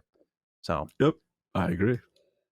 This headline caught a lot of people's attention, so let's get right into it. Xbox Game Pass has rarely been the receiver of pushback in our industry, as it's commonly lauded for its pricing, incredible additions to its library, and ease of access. However, Outriders, the game that really kickstarted the third-party day one Game Pass excitement, has brought some enlightening results to the table. In a post on developer People Can Fly's investor website, the team explains an agreement made with Square Enix that the team would receive royalties for its sales from the first quarter by August 16, 2021, suggesting that, quote, according to the publisher, the revenue from the sales of the game are lower than the total cost of its production, including quality assurance, distribution, and promotion, end quote. The message also dives into the estimates of the sales of the title. Quote, we don't have any sales figures for Outriders. We estimated at between 2 and 3 million units and assumed that this was a result that would ensure profitability for the project in the first quarter of sales. The lack of payment by publisher probably means that, according to Square Enix, this is not the case, end quote. The suggestion made in the investor write-up is what led to headlines across the industry. A lack of profitability could be caused by the publisher, including distribution partnerships like Xbox Game Pass, or that Square Enix spent more money than expected on releasing the game. This very well may be a Square Enix problem, however, as in 2017, Yoko Taro, director of Nier Automata, said the following in regards to a remake of the original Nier, which now we all know as the remaster Nier Replicant. Quote, I've said this before and I'll say it again, but I just want you all to know, after surpassing 1 million, by the way, 1 million in sales for Nier Automata, I haven't seen any money for it, he said. Executive producer Yosuke Saito, who was also present for the interview, claimed that he hadn't been paid either. Michael Buffalo writes in, hey Dukes, People Can Fly has come out and said that they have not yet received royalties for Outriders from Square Enix, suggesting the game has not turned a profit. With Outriders releasing day one on Game Pass, do you think this may have hurt their overall sales, or is this just a case of a game that flat out missed the mark? It has a 74 rating on Metacritic. Thanks for all the content you guys do. Cog, do you mind if I take lead on this? Yes, please. I'm of the mindset, I played Outriders for a preview in August, and I was like, this game is fun. This game's got a lot of potential, but it needs work. It needed a lot of balancing work. And as it got that work, and they did their demo, people were not really thrilled with it. They thought it was a pretty neutral game, I think, the way it was received. Then Game Pass came along. The first big third-party, day one, you don't got to buy this, you only got to be in our service, comes along, and this game is in the minds of everyone now. Based off its release date, based off the timing, it just struck right. And there was a surprise factor there of going, what? Day one? Like, I didn't think it would get to this point. And I'm of the mindset that while I enjoyed Outriders, this not come from a hater standpoint, even after I put 40 hours in the game, really liked it, but also from the standpoint, I played it back in August and liked it. I think Outriders would not have even come close to profitability if it weren't for Game Pass. And that while they weren't profitable anyways, if it were not for Game Pass, they would not have come close because people heard about it, started talking about it, started streaming it. Right. I think it carried over to PlayStation. It charted really well on Xbox, as we've seen in stats in the past, where we've seen the numbers on where Outriders was when it debuted in its month of release. Square Enix separately also said that this was a game that they were really happy with the results from Game Pass and that it is, quote, worked favorably for them, end quote, which to me clearly says that this game looked dead in the water to Square Enix. Maybe they were saying, oh, man, we invested big on this. This is looking like 1 million sales tops. It is a work in your favor if they suddenly are now getting projections of 2-3 million sales versus the 1 that they were looking at. That's a major difference in getting your money back. And also, sorry, I don't mean to steal all the thunder here. No, I love it. Keep going. People forget Game Pass is not responsible for a poor launch. Oh, I thought Game Pass was the reason that it flopped. And this is the death of the industry. That's what I see on Twitter. Twitter told me. No, because that's the thing, man. I was reading it. I was like, people are really gonna blame Game Pass for this, and I don't know how. It doesn't matter what I even say. Right. It doesn't matter what anyone's saying. When Square Enix is going, yeah, we're happy with this. It worked in our favor. That's all that matters. And when you see Sega saying it, you see 2K, not 2K, but you see a lot of companies just coming out and saying how it's worked favorably for them. I mean, at what point are we just kind of arguing for the sake of arguing? This topic got me a little fired up, so please. No, I'm with you, bro, because it's just like, it's exhausting to see certain narratives being pushed by certain groups who, for whatever reason, have a bone to pick with the whole Game Pass thing. And I said it for the record, I'll say it again. If hypothetically, if Microsoft makes no money doing this, right? Hypothetically, if this does not benefit any developer, even though the developers and publishers keep doing deals with them, but fine, right? And it's like, if this is the death of the industry, it's like, as a gamer, right? You should care about what benefits you. Right. And if gamers, if it benefited them to play Outriders day one and on day and date when this thing launched, then fine. Right. So that's my first major frustration with the whole thing. Then the second thing is I looked at the comments. Right. And I feel people, again, didn't read the article. When you look at it, people can fly and say, hey, we don't know how much we made. Right. Like we think 2 million to 3 million. Right. When I hear that to me is a discrepancy between the publisher and the dev. This is Square Enix, and people can fly, right? The way I understand Game Pass to work is that Square Enix goes to Microsoft or vice versa, right? And an agreement and an arrangement is made based on projection, right? Every Game Pass deal is different. But from my understanding, there is an allotment to what they think this thing is going to do, and we are not privy to that number. They may have come in with a lowball number, or highball. We don't know. We don't know how much they pocketed, and if, again, what's negotiated between People Can Fly and Square Enix, right? Yeah. So that's another thing. You're talking residuals. There's a lot here we don't know, but I just feel it's so lazy to just say, yo, Game Pass is the reason why that thing, flopped. That's the reason. This is hurting it. And see, this is proof that the structure, the model is bad for developers. And that's not what is being said in the information. And the last point I'll say too is, this is a multiplat, right? Yeah. This is a multiplat. We've seen the initial numbers from Steam. We've seen Square Enix, scream from the high heavens initially in the launch that it was strong, that it did well. Now, to your point, which you made a fantastic point, which is the game itself, right? Now, I am Team Looter Shooter. I am Team Destiny. I remember when this thing came out, I'm like, yo, strong gameplay loop. This looked like something I'm going to get into, right?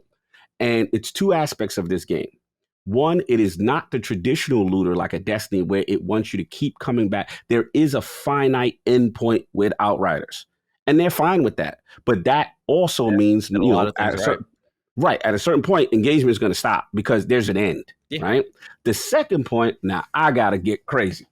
I had major problems with this game. And I'm the nicest guy on Twitter. You know me, Maddie. Like, I'm super positive guy, nice guy. I don't complain to devs when games get crazy. But this one, I had to get at them, bro. It's a looter shooter game. And my loot is gone. Yeah. I log in and my man is in his boxers. Bro, like, and here's the thing, mad people are affected by it, and we're like, yo, how it's bad enough you stole my loot's going, why I can't log into the game and why I look like that. So I couldn't even play the game, Maddie, for over a month. I try to be patient, I send messages. It got so bad. Full disclosure, I'm gonna tell you, the community manager unfollowed me.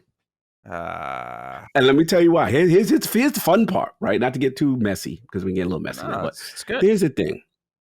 All I said is, for the first two, people like, Cog, why are you still even trying to play that game? I said, nope. It's a looter shooter. I know how this goes. Give it a week or two. They got to work out the kinks, the online thing. Okay, cool. Couple more weeks went by. I'm like, hey, Outriders, what's the update on the patch? The patch kept getting delayed. It kept getting delayed. Now it's like a month. I can't log in. I can't even play I just want to finish the game. I was 75%, no, about 60% through the game. I just want to get it done, right? And I enjoyed it. That's how much I loved Outriders. I still wanted to play it. Yeah. So again, I basically, I reached a boiling point. I took a video, Xbox record that, of my login process to the failure, to the error. Mad people were tweeting back, Cog, I got the same problem. I can't get in either, right? I said, people can fly. Hey, is there anything you can do? It got so bad. Paul Tassi hit me. And he's like, hey, man, I see you're still going through a lot of people. Do you mind if I use your information in my article? Because people were still going. It's like months after, and Outriders is still a buggy mess. You can't tell me that this doesn't also play into a factor as far as long-term sales success. Yeah. Many people were having issues. The crossplay was horrible. Horrible, causing issues. So we got to look at this thing in a totality of issues. To me, to sit there and say Game Pass is the sole reason why this game, quote unquote, flopped, so to speak, or didn't do as well as they, wanted it to do, fine. But the last point is also the transparency between Square and People Can Fly. Because as you said, when Nier Automata, they were in a situation, they didn't get their numbers. So is this a Square issue, right, where they're not either telling people, or the payment setup is not transparent enough where people don't know when they get it? Like these are deeper issues than that. But I'll let you go because I got more to say on this. But I think you've summed it up perfectly. And the only thing I can really add to is the frustration you feel as a creator when the community manager. I don't care who follows me or unfollows me, but when someone who's involved in you relaying information to them about their game unfollows you when you've been critical of it. It happened with me with Bethesda with 76. Bethesda I worked with extensively, and they kind of just dropped me entirely when I came at 76 pretty hard, as what I think was completely reasonable. I was one of the few people who was not screaming tear it all down, but just as a disappointed fan. And Square Enix, even with Avengers, I was very much like, what are you guys doing? And they just flat out just went cold on me. No email response, even to this answer. Day. And to me, all that says is that you've not gotten my feedback. All you've labeled me as is like someone who's toxic, or I'm just negative, as you go and love the product. And I see them tweet and post like, oh, this is so good. I love this thing. Look how good this is. Like, dude, take your head out of the ditch. All right. And let's smell the roses.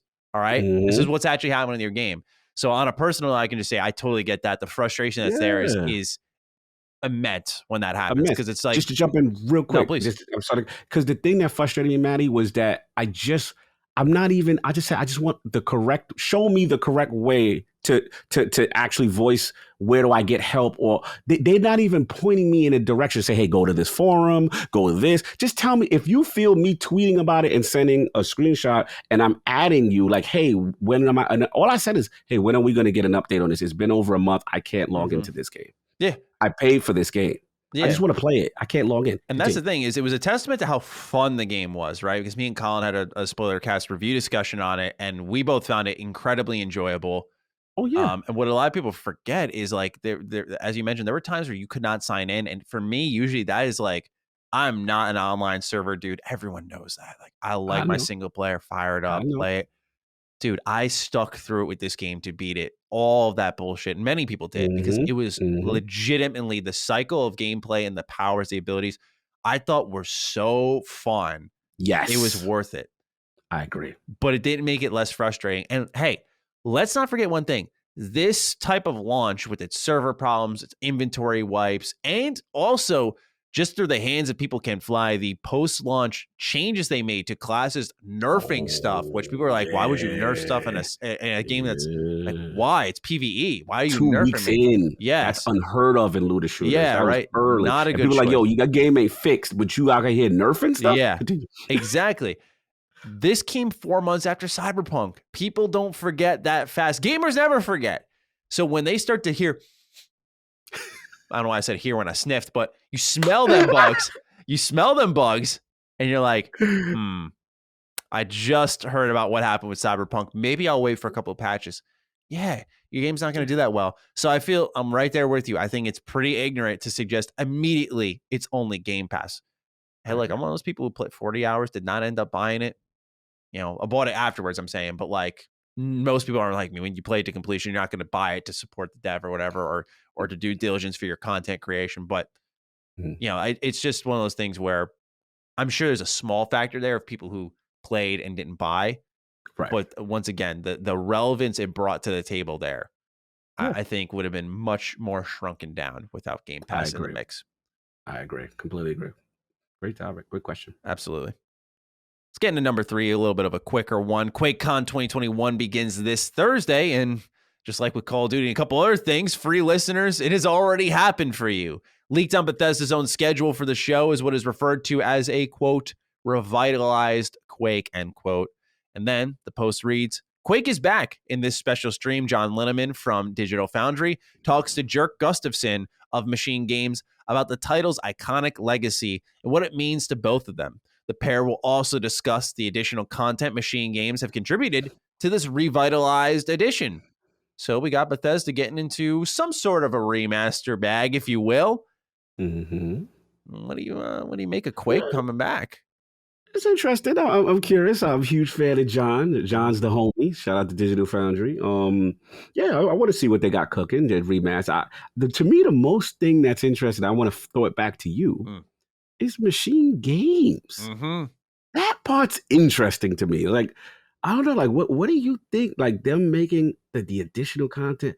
I didn't see that coming. No, this was, to me, when I made my video on this, the biggest surprise. I was like, Machine Games. I mean, they said back in like 2018, I want to say, we were doing Wolfenstein 3. They, as in like Pete Hines or Bethesda in general, had stated this was coming. Then you get Indiana Jones. You know, they worked on Youngblood, which came out in 2019, even though it was like co-developed. Now you got this. I mean, it's kind of strange. I don't know. It's leading me to believe more and more that whatever happened with Wolfenstein 3 got shut down. It's the only way I can go. I don't have any sources on it. I'm going to do my digging and try to find out. But I'm looking at this from the point of view of like, are they still making this? And if they are, then the question goes, how far out is Indiana Jones? How early did you announce that? Right. I imagine a revitalized edition of Quake. It doesn't sound like a remake, right? Yeah. So I'm imagining this probably looks strongly similar to the original, maybe like heavily modded. They added a new level to Quake back in 2016, I believe it was. So maybe they've done more with the game here. What's interesting is I was doing some digging, and Jerk Gustafson is a mega Quake fan. I was actually reading a Ask Me Anything on Reddit from a couple of years ago, and he was saying how it would be a dream for him to go back to the original Quake, a dream project he's always wanted, because it was important to him. They said like the building of the maps and replaying it over and over is his favorite game ever, and like just going back and being able to remaster it was something he would say is a bucket list type of dream for him. So I'm very excited from that front. You got a guy Yes. who literally is like, that, this is my favorite thing. And now he's working on it. So I'm very curious to see what they end up doing with it by the time, once again, this is live for everyone, they'll have already seen. But I'm not expecting a crazy amount. But yeah, like you said, machine games on this is definitely the more eyebrow raising moment of all this. Do you think Mhm. this means that something is spelling a little bit of trouble for Wolfenstein 3? I would believe that if the resources are here, yeah, it to me it feels like it almost feels like it's taking a break. It almost feels like that because we got the Indiana Jones thing, we hear this, which I was very surprised with. So yeah, like I don't get the sense that Wolfenstein is going to be very immediate, So that's just my gut. That's what my guts. I have no factual information on it. It's just I was very surprised to see machine games, associated with this. But now that you're doing the digging and you're telling me about Jer Gustafson, I do like when I hear. Put it this way, for Quake's sake, I love hearing that because that to me shows there's going to be a level of passion and care associated because it's a beloved thing. It almost reminds me of when we had our discussion with the guys from Bloober and the Medium. Regardless of how we feel, you always like to hear that the dev is Sure. super passionate and is a fan of like a super fanboy of something they're going to be working on. I want to just add this in here about Wolfenstein 3 to get the exact information. So speaking to UK outlet Metro during Gamescom 2 years ago, here's what Pete Hines said about Wolfenstein 3. He said, yeah, sure.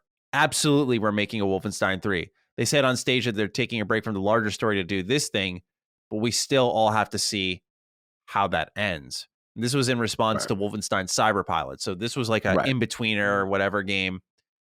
Then speaking in an interview with GameSpot, this was June this year. I apologize to our audience because I had completely missed this. I think this is important information.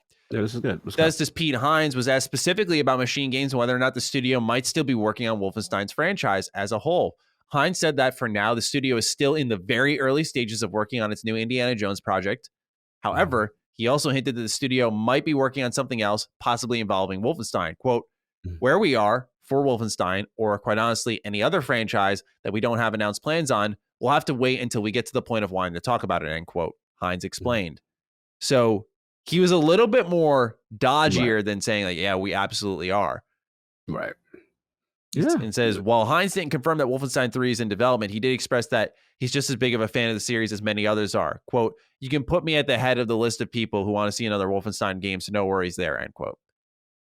Yeah, I mean, it just says to me that they're not killing it, but I still don't get the sense that it's immediate, right? It still feels like there's still a couple of other things ahead of the line. That's the vibe I get from the corporate marketing. Yeah, they're in an interesting position. It seems like they're kind of letting machine games go with where they want to be, if that makes sense. They're not saying make another Wolfenstein, and I think they are in a similar spot as Arcane was, where Arcane, once again, I've said it multiple times, it's just not made profitable games, and Wolfenstein wasn't profitable either.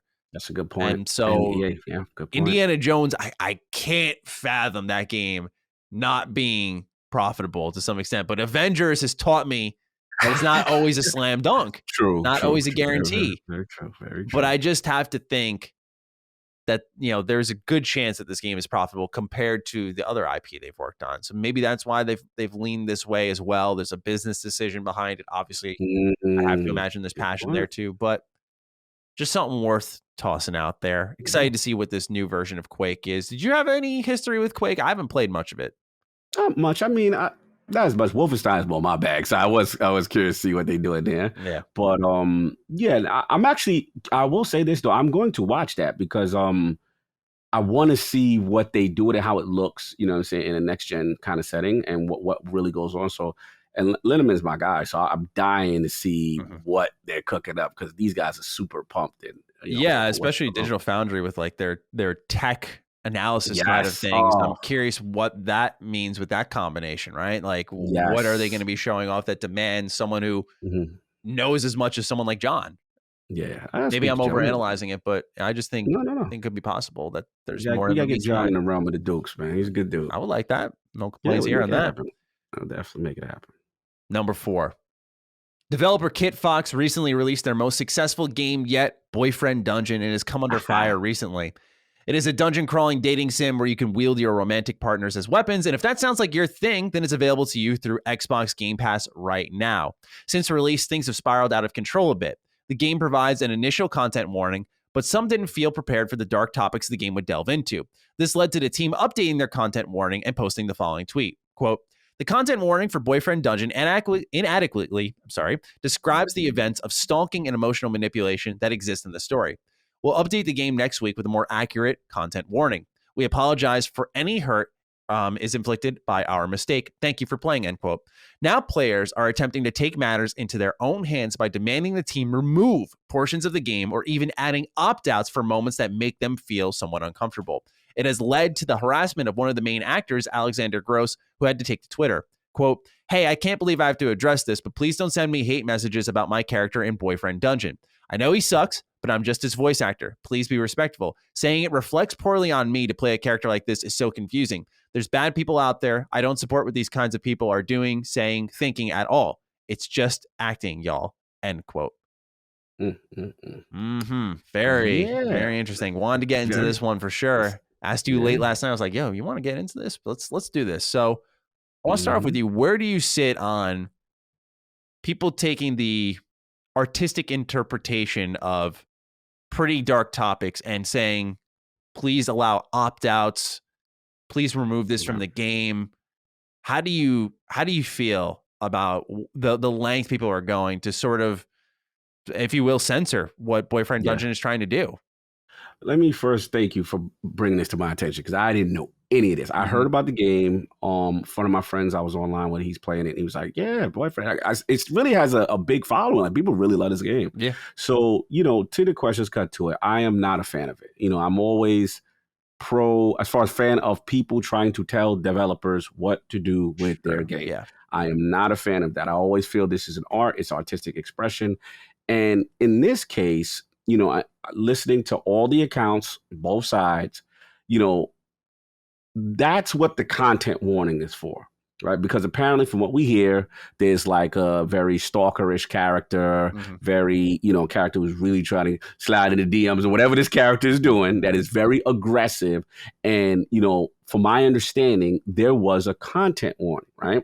Yeah. Now, the developer, was it Kit Fox, has come out and then said now they're apologizing. They're going to make it, a bit stronger. But here's my only issue. My issue is this, is that when you have something so descriptive in your game about what the game is going to be, you have essentially revealed the game, right? And I don't feel, I struggle with that, because to me, some of the greatest games is when you don't know where the story is going to go, right? And somebody on Twitter made a fantastic point. I forgot what it was, where it's like, there are certain games that, because I've seen the counter argument, which is like, well, this was marketed as this lighthearted thing, and it's betraying the trust. And I'm just like, I could think of so many games where, I think somebody even said knack, right?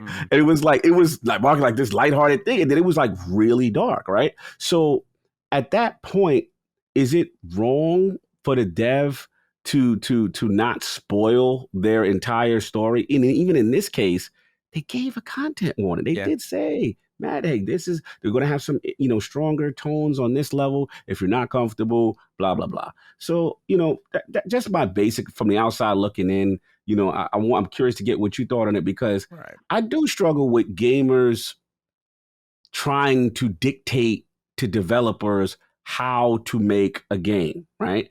And the last point, not every game is for everybody. That we gotta stop this. They need to have it exactly for me, and and then I forgot about the most important point. Sorry, you can't be attacking the voice actors on Twitter, bro. Come on, gamers, come on, y'all. But go ahead, man. That's where I got with this one. Yeah. It's really hard to pick a starting point, because it's one of those topics where you have like 40 different scattered thoughts, because you feel so strongly about it. You're like, where do you even begin? I think where I want to start off with is, as someone who is writing a game, but speaking to other writers. I can't speak as authoritatively because I haven't released anything, but speaking to other writers, revealing your thematic hand is pretty tough because part of that is what drives home a story. One example I can use is through my preview, I saw that Psychonauts 2, they were like, hey, mental health advisory. We get into things like PTSD, anxiety, depression. They go through a whole list. They say this game's about empathy and healing. And while it was appreciated, I thought it was cool, it does soften some of the surprises there. And I can't get into detail on my experience, of course, because I'm reviewing it right now. But this is something that I saw in my preview period. And I was like, this is something that's noteworthy. I think if the content warning's there, then they shouldn't be for blame for what occurs afterwards when you go past that content warning. Not only that, but more on touch with the thematic point is, I don't know how else to word it other than I don't think art should always make you feel comfortable. I think art is designed to move you. I think it's designed to these artistic interpretations in games of real emotions or things that happen is so important to conveying to a player like the experience maybe the developer has gone through. And from what I've read, I've not played Boyfriend Dungeon. From what I've read, they have handled these topics they've chosen responsibly. It's just that for some people, it's reignited some trauma, which, is understandable. When the content warning is there, who's to blame at that point? And once again, I need to just emphasize one more time. Art is not always going to make you comfortable. It's designed to move you. I remember when I was a teenager, I played Gone Home. And I remember that game specifically moved me in a way that as a young kid, I felt pretty uncomfortable, but it changed who I was in a lot of ways. And I was like, you know what? That was a really moving experience. And you're thankful for that discomfort because you're thankful for the perspective. And I think that's so important. And people going after the voice actors because the villain character was an asshole who is morally questionable. That's what it's all about. And people are starting to try to meld art into what makes them feel comfortable. And it's not supposed to always be that. There is art, whether it be music, games, books, TV shows, movies, that doesn't matter.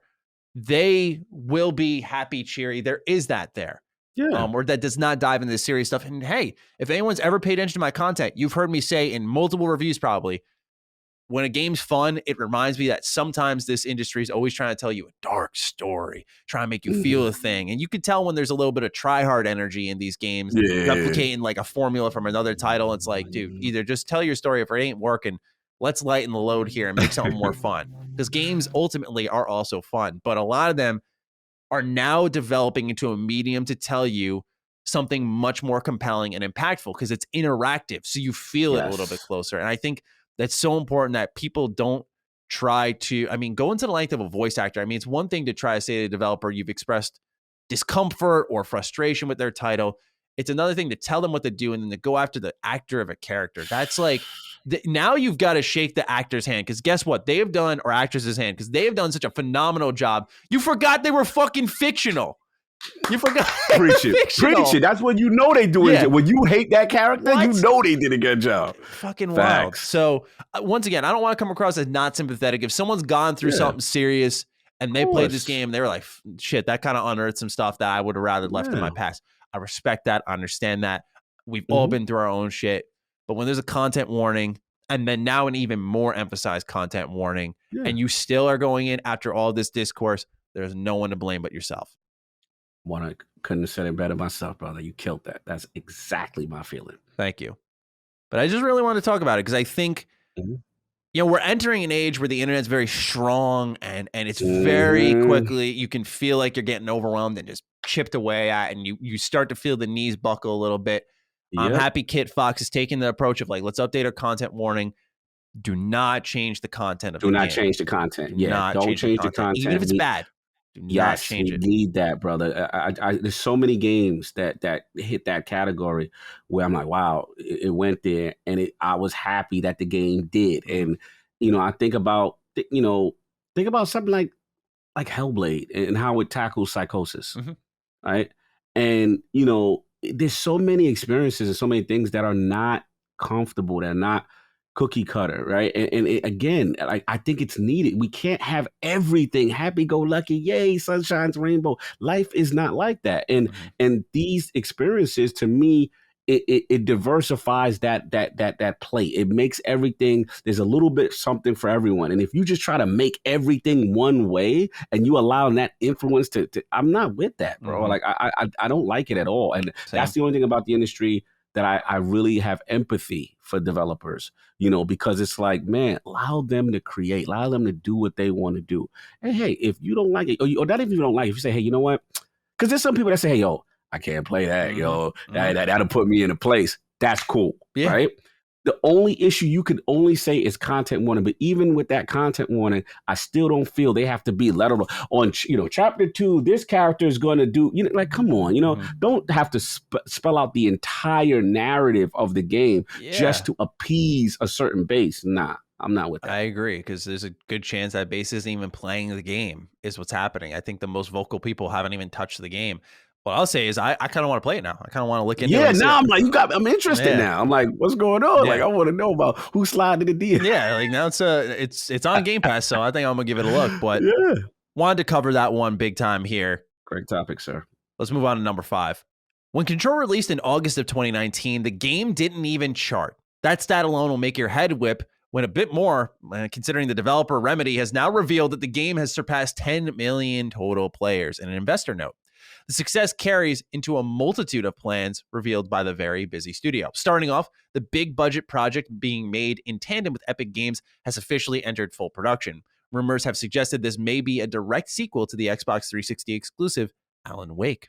Meanwhile, a 4-player PvE game set in Control's universe codenamed Condor has been solidified thanks to another deal struck with 505 Games. The deals don't end there, as the team confirmed a sequel for Control involving what they call, quote, a bigger budget, end quote. Don't forget, Remedy also made the single-player campaign for Crossfire X, which they state is still due to launch sometime in 2021. Joel Peters writes in, greetings, Maddie and Cog, with reports confirming, that Remedy Entertainment has entered full production for its next AAA game, and everyone's guessing that it's most likely a sequel to Alan Wake, especially if you've played Control, which basically confirmed that there were more stories to tell with this character. This has made me super excited, as Alan Wake and Control are 2 of my favorite games, and a Control sequel has already been confirmed to be in pre-production. Just curious to get your thoughts on this, as I feel sometimes Remedy is overlooked. Also, Maddie, I just learned the terrible news that you've never seen an Internet Historian video. I ask that you please correct this at once, as I have the feeling you will really enjoy them. Report back with results as soon as possible.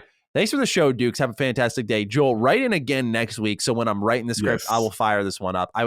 Ask Cog. I got the script to him at like 11:30 last night because of the way my day was. So I didn't have time to watch the video, but follow up again and I'll make sure it gets done. I am guilty of overlooking Remedy sometimes. They're a pretty important part of Xbox history during the 360 days. They're working with them again, like I said, for Crossfire. I think there's a good chance we see the release date for that at Gamescom. And that seems pretty likely if they're still saying right now in Investors Note that they're confident it's coming out 2021. I think we're going to get that update then. What do you think of, number one, I think the turnaround Control has made.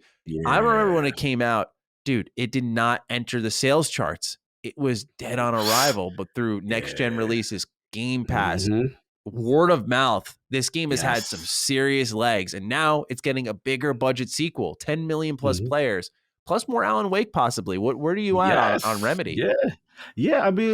It's so funny because I was there at the inception. Like, I literally, fun story. I was there, closed door announcement of this game. I saw it very early. And you know what's funny that I look back at? You know who was there that I didn't understand? Why the hell is he here? Reggie Fils-Aimé. That's the first time I met him.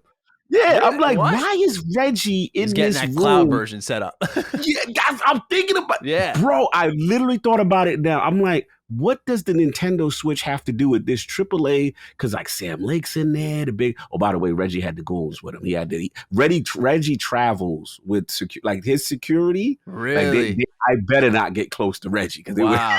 Reggie's a big guy too. He's a big dude. Wipe anyone out if he wanted to.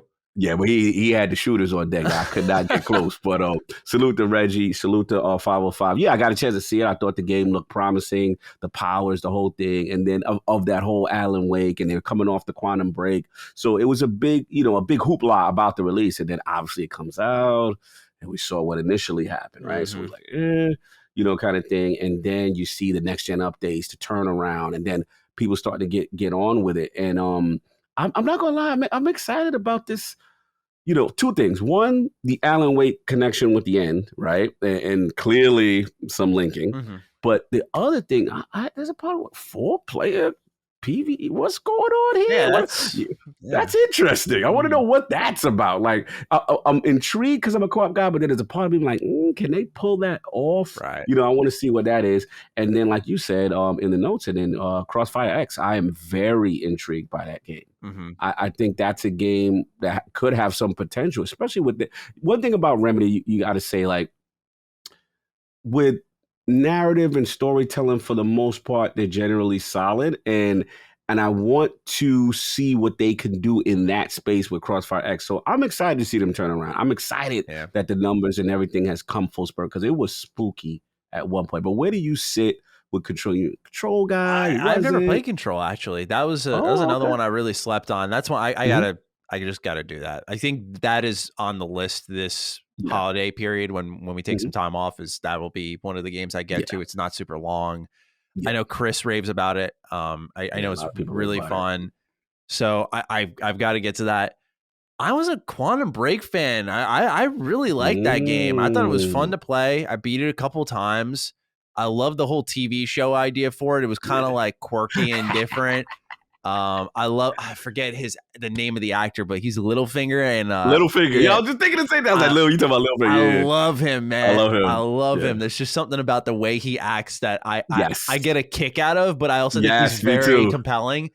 And so having him in the game, like, it was one of the very rare moments where I was like, yo, I'm into this now. Like, I love this celebrity cameo here. Mm-hmm. I was really big on. So yeah, Quantum Break was a game that I very much enjoyed and I reviewed quite positively, where Alan Wake, I also liked. It was one of the more unique, I guess, horror experiences, if you will. I love the way they approached gameplay with the flashlight and the batteries.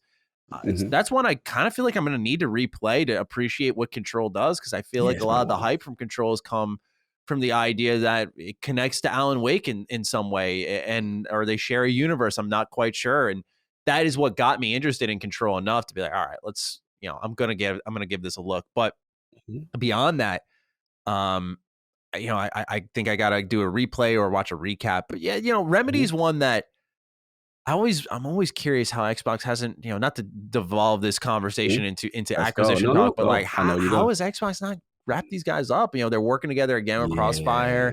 Did an exclusive for the Xbox One, 360. I just feel like there's something there, but maybe Remedy just values their independence quite a bit, which I totally understand. But could be beyond that. What was the financials on? Not to cut you. I'm sorry. We know the financials on Quantum Break. I was thinking maybe it, from a business standpoint, maybe it just didn't work out for them based on the investment. It probably didn't do that crazy in my opinion.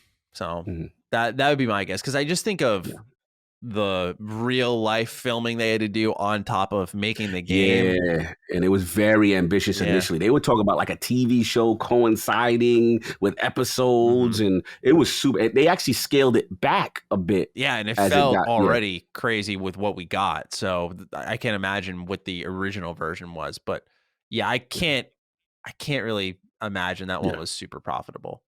Gotcha. But sorry, I cut you off. Continue. No, I was just going to say, beyond the acquisition stuff, I just think Remedy is consistently very strong, and they are oftentimes overlooked. And I think it's just because of their, the games are fun to play, but their stories are always pretty weird. That's not a bad thing at all. I think weird storytelling is underappreciated. It's just, I don't know if it's marketable, because what happens is, for you to explain this weird story, you got to spoil some of it. And so it makes your elevator pitch for the game very difficult, other than I just beat it, dude, you got to play it. Yes. That's all you're getting with Control. I just beat it, you got to play it. And you can talk about the gameplay to some extent, but it's that story. I think that's where they kind of struggle, is that the word of mouth can only go so far. And from what the most people who disengage from it, a lot of the lore is in the written stuff and the collectibles in the game. And if you're not willing to do all that and you check that out, a lot of the impact of it can be lost. So like you said, that's where that pitch is, right? It's harder to sell unless you go through it and you really embrace yourself. The lore, for sure. Yeah. Number 6, Quick follow-up here to last week's story revolving around Take-Two revitalizing 3 games, and it appears that our guest, Randolph Thor, was on the money.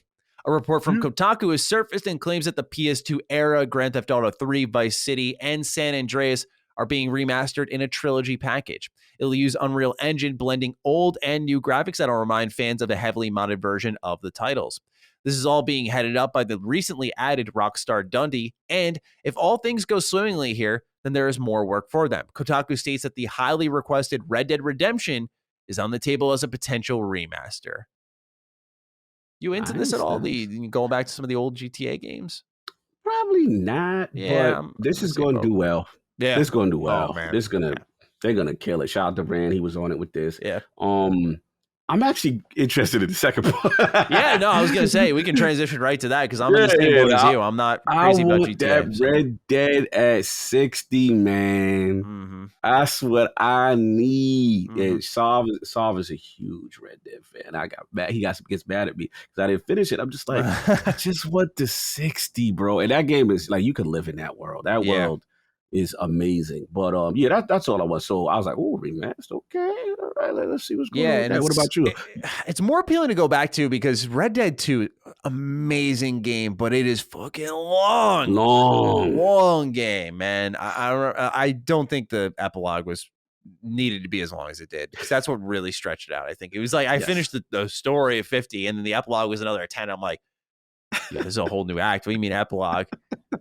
But Red Dead 1 is much shorter, and I think it benefits from it. And especially when you look at a remaster, it's oh my gosh, man. And people forget I always hear about the expansion, Undead Nightmare, and how it feels like a whole new game. And if you bring that back too with this, oh my god, man, people are gonna lose their minds. Hotcakes will sell like hotcakes. Absolutely. Probably more, I think more in GTA. I think there's a strong love for the original Red Dead compared to those 3 GTA games combined. And so I just make the argument. Now, here's the thing. What's up? This brings me back to my Dead Space topic where I said, Dead Space, I was like, does it need really? With Dead Space, we're talking remake. So it's a little different here. I'm splitting hairs right now. I'll completely admit that. Mm-hmm. But with Dead Space, I was just like, I think if you guys just FPS boost it, up-res it, we're good. Now, it sounds like maybe that's what they're doing with Red Dead with a remaster, but what more could they do with this game? Because I feel like this one's even more, like it already looked phenomenal on Xbox One, let alone we're firing up on the Series X. What do you think they're going to do that beyond FPS boost and 4K resolution? Is there more else could they do there? Yeah. Yeah, I mean, this was a showcase at its time for the Scorpio, the Xbox One X, right? Because it was like full fat 4K, 30. This was when the dynamic resolution was shied upon, right? Everybody's like, this one other version is dynamic, but this was like the full 4K. So it was impressive with that. First, obviously the frame rate, but I would love to see. I don't know if it's doable because we know the effects of ray tracing on hardware, but it would be interesting if they had like a mode, right? And I've been a little bit more lenient towards at least discussing ray tracing, but I was hard on ray tracing in the beginning because I didn't experience it. But now that I'm starting to experience it, and part of me is like, you know what? Let's see what a mode would entail. But the game it's really not much you could do with it. This game is a beautiful game, So I'm trying to think other than obviously the normal bells and whistles, 4K HDR, what else could you really do? This one theory that I heard. Ooh, what you got? What if they did a next-gen version of Red Dead 2 and then packaged in the remaster? So that kind of, it's 4K up-res, 60 or 120 FPS. Mm-hmm. And someone was like, I forgot where I heard this from, so I apologize if I'm like directly taking someone's idea. I don't remember the name, but like you finish we'll say the game, because Red Dead 2 is a prequel. You finish Red Dead 2 and it loads into the remaster.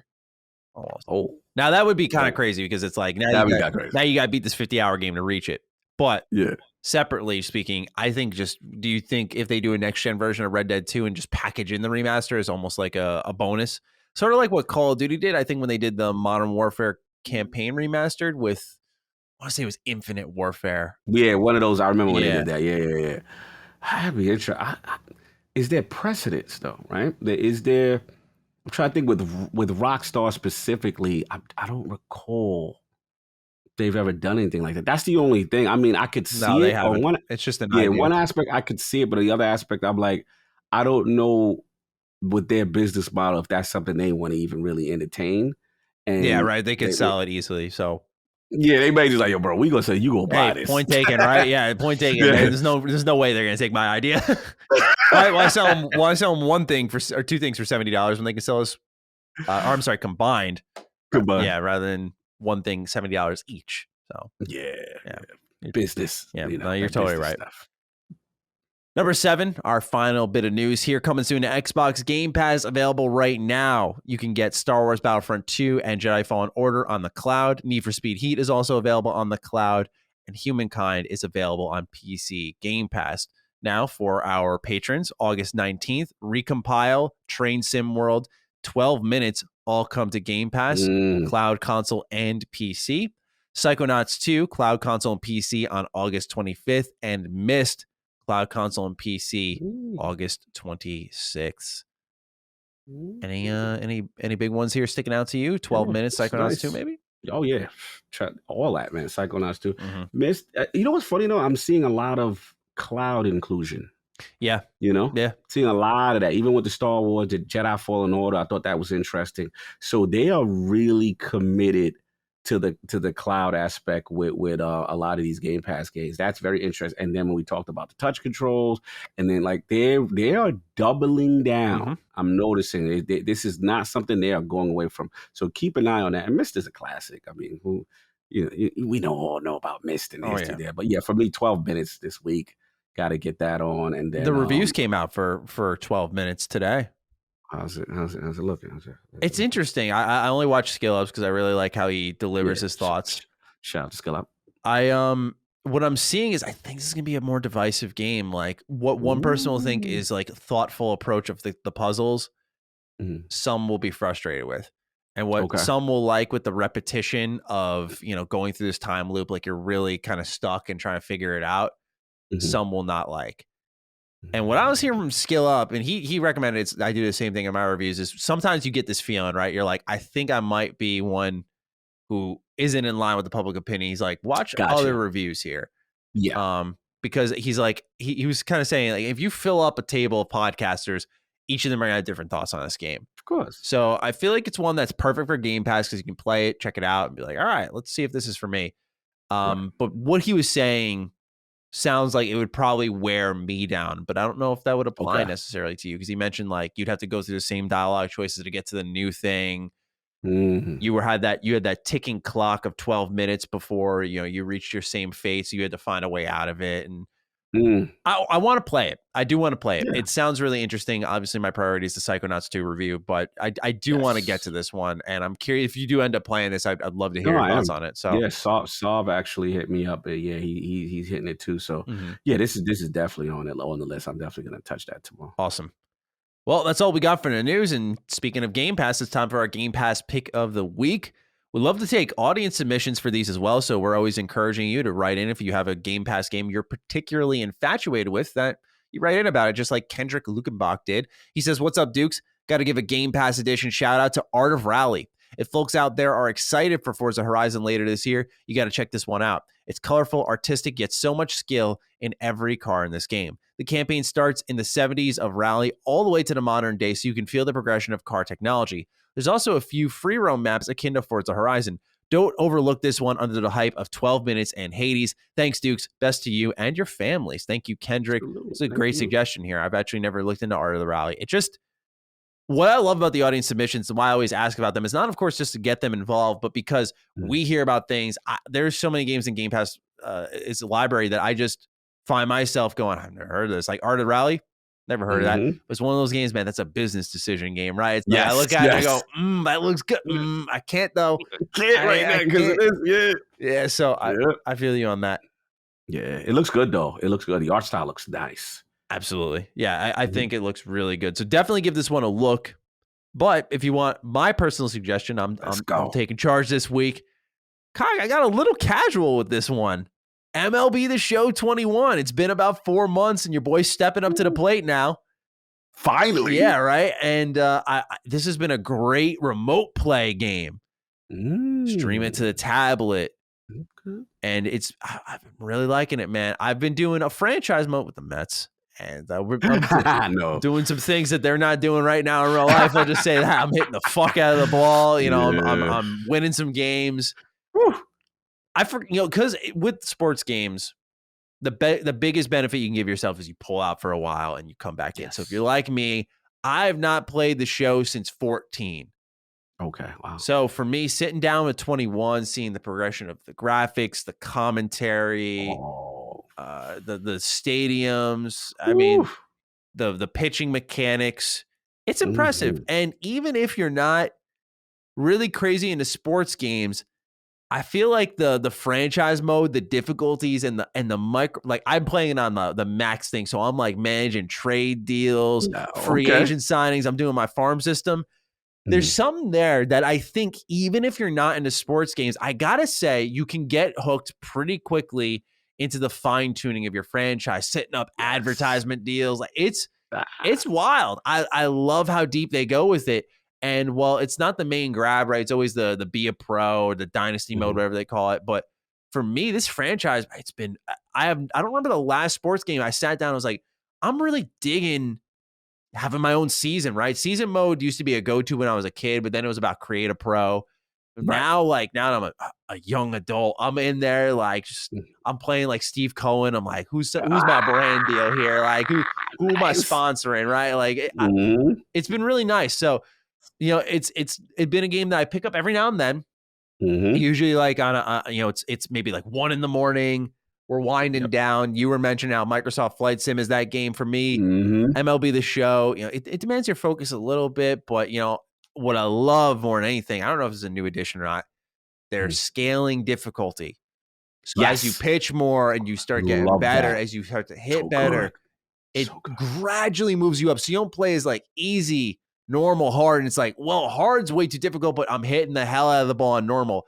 It's just this dynamic scaling that moves with you. And I've never quite seen a game do this. So look, I have not played MLB The Show since 14. So I started off on lowest difficulty and I've moved my way up to I think like amateur or whatever they're calling it, like still low difficulty, but I'm crawling my way up. You're slow. You can feel yourself mastering the timing and really feeling out. I mean, dude, it's a good game. I really like it. So I know this is long delayed as MLB The Show has been on Game Pass since day one, but I wanted to throw a shout out here. I've been playing it for about a month now, very sporadically. And I wanted to throw it in this week as one that, hey, folks out there looking for a quick pick up and play game. This is a good one. And I know you've been playing a little bit of it. Oh, so much to talk about. You were making me smile because every reason why you love it is why I love it, because dynamic difficulty is one of the greatest additions they've added, right? Like you said, because I haven't played those games in a while consistently, and get your timing. And what I like is that it's dynamic difficulty on separate aspects, on pitching and hitting, right? So that I love about that. Absolutely. The mode for me, which I never played before, March to October. I am addicted to that mode because I am a person. We talked about me doing Microsoft Flight Simulator as my wind down game. March to October is a beast for a person who's busy. Like you're gonna love this thing. Like first you start it, and what they do is you play. They have like key moments in the season. So like you'll play Mets opening day, right? They give you the projection, whatever. You start off, and then it'll start you in progress in a scenario. So it could be like 6th inning, 7th inning. And it's like, okay, you're up a run, you're down a run. And then it's called the momentum system. So let's just say sometimes they do put you in a bad scenario. They'll be like, all right, you're down. It's the 7th inning, you're down by 1. It's a key. It'll say key division matchup or for first place or home stretch. And based on these little stars, if you win the game, you get these bonus boosts so that the next game, like so they'll simulate maybe 10 games. And based on how you did, it will affect that average. So it's great for a person who doesn't have the time to play 162 games. Yeah, right? I certainly am not doing that. I just simulate and pick certain matchups that I like. Bro, you can get through like let's say in total there's about 30 to 40, key points in the season, but they're quick. You get in, you get out, and you can get the majority done and then get rolled into the there's also trades. You can do your management with that. Okay. You still have that. People offer you trades, that stuff going. They have this great mode in the middle of it called it's called player boost. So they be like, look, Pete Alonso, play with him, and you almost play like a my player, only him during those moments. And if you do well with your at bats, you get a little performance boost on him during the simulation, during the thing. I'm totally addicted to this mode. Totally. Like, I cannot get out of this mode. I haven't tried it. Bro, for a person who does not have the time, I sat there. I'm like, damn, I got to play. I can get like 3-4 more and March to October games in quick. Because they're quick and it's so fun, bro. Try this mode. It is so fun. I love it. And the last point, the simulation aspect of baseball, the camera cuts, the angles, you see the little nuances at the glove, like just the personality when you get a game winner. It's just all the essence of baseball. Shout out to Phil for getting this game over, man. This is my thing, man. I was so happy that MLB the show, because PlayStation fans have been eating well. Yes, this is one of the greatest simulation baseball games of all time. Absolutely. I agree. So give it a try if you have yet to. It's really good. Speaking of sports, let's end this show here with 5 final questions from the patrons. First one comes from Dr. Stump Guten Tag, Duke Boys. Last week I wrote in about games to hobbies, and Rand mentioned WCW versus NWO Revenge on N64. Phenomenal game. I was a huge fan of NBA Jam, Wayne Gretzky's 3D hockey, and NFL Blitz. My question is simple. Why don't we see any sports games like that anymore? You know, the ones where the animations, passing potential, hits, or checks in hockey are so over the top that the player literally gets blasted across the screen. Nowadays, all you see are sports games that are true to life. I was always wondering about this, and I would love to see more sports games if everything wasn't so damn serious. Cheers, gentlemen. Have an okay-ish week. Thank you, Dr. Stump. Cog. I loved Midway back in the day. NHL Hits, NFL Blitz, MLB Slugfest. Yes. Oh my God, dude. Slugfest with, I think it was Jim Edmond on the cover. I want to say that was 04. Oh my gosh, man. I played that game so much. Here's one thing that I loved about it. They didn't care who you were. They would disrespect you. If you were not a big name player to Slugfest, your guy would step up to the plate and they'd be like, now up to bat, somebody. And I'm just like, they disrespect it. They don't care who you are, man. I love that. But beyond that, I think these games are so much more important than people give credit for, because I agree. They get you through the door with the fun of sports, like NBA Street, man.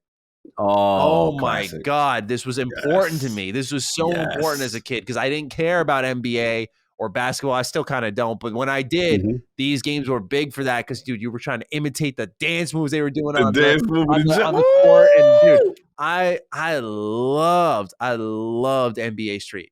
Important game. So I would love to see these arcadey ones come back. I mean, do you have a infatuation with these like I do? They're important. Yeah, listen, NBA, he's on fire. He's heating up. Like sometimes, listen, not everybody's the hardcore sim guy. Yeah. And you need those quick, I call them little, bus off joints. You know what I'm saying? Like, you just need to jump in real quick with your friends, and it's not so serious, and it's not, let's be real, a lot of these games we talk about have a lot of complicated control schemes. Yeah. Right. And it really confuses. There was one that actually came up. Damn, it was an NBA one. It was almost just looking it up right now. Hold on. Yeah, I think my dude made it. He's from Jersey. Saban Entertainment made it. Yeah. Saban Entertainment. I'm getting him. And they had like NBA players from different era, and it was like a NBA Jam style. Is it Showtime? I forgot the name. I will have it for you soon. Damn, I forgot. You find that game. That game was fun. It was on Switch. It was on all the major platforms. It was a good romp, and I think they ended up making a sequel or an update to it. And I liked it, man. I really enjoyed it. It didn't take itself so seriously, and I had some fun with it. But yeah, it debuted on the Switch as well. NBA Playgrounds? Yeah, I just found it right as you said that. Yeah. NBA Playgrounds. Yeah. I enjoyed that. I was less. Here's the thing, right? Is they had Playgrounds and they had WWE Battlegrounds. Yes. And they're these arcadey kind of games. I just think the art style isn't quite Wasn't there. there. It's too kiddie, and they go a Okay. little too soft. Like, here's the thing that's great about Slugfest, man. I could punch someone out if I wanted to, and if you hit them hard enough, if your strength is high enough, they drop the baseball. You could steal a base. If you got hit by a pitch enough times, your player would get pissed and they would set on fire and their stats would just explode up the charts. And when they stepped up and their bat was on fire, you were like, oh my God, I'm about to smoke this ball, dude. You put your finger over the X button. You're like, I'm about to absolutely massacre this thing. Home run time. There was something just very tantalizing about that. And there was even backyard baseball, backyard series. I mean, there was just so many fun spinoffs. And you've seen like NHL tried to do it. NHL tried to do a 3-on-3 pond hockey experience, but it was within the sim gameplay. And it was like, no, this is not what we're looking for. Make an arcadey, power-upped, crazy, weird game. Over the top. They got to do it. If they just revived NBA Jam, I mean, if they revived Slugfest somehow, I guarantee people would play it. Yeah, Guaranteed. There's a lane for it. There's absolute lane for it. Do cell shaded. I mean, yeah, just exactly. You ain't got to go crazy. You just have a good art style and make it accessible and make it fun, because there's so many casual people that would play these games as opposed to people look at Madden, MLB. They're like, nah, it's too intimidating. Too many controls, too many things for a lot of people. I miss that era a lot because I think of something like Def Jam. Dude, this have you played Def Jam before? Like, yeah, dude, of course. My God, that game like that would never exist nowadays. Like like they're beating the life out of each other. You got like Ludacris in there and stuff. I'm like, what is that? I played for the first time this year. I'm like, what is this? This is amazing. But you never find a fighting game like that again. And now that game's like $200 if you want to buy it complete. Like, it's a really expensive game. I'm looking at it like, man. Like, there's a competitive fighting scene for it. It's kind of in that realm of like Smash Melee, where it's like this preserved piece of history. But more of my point is, like, what was so great about that era of gaming is you got these arcadey hybrids that would like Def Jam's a good fighting game. It's a really good technical fighting game. But on a casual front, we were playing it through net play.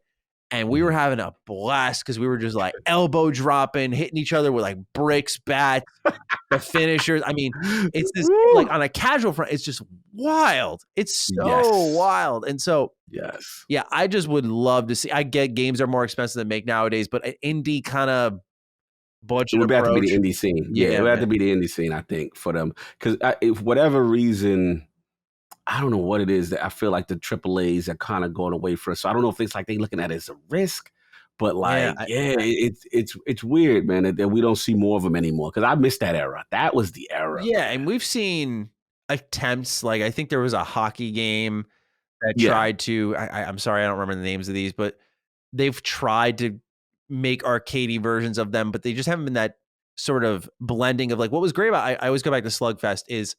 It had the button layout, the controls of a traditional baseball game, but it was its mechanics underlying, like the way players progressed, the way you made your teams, the punching, the being on fire.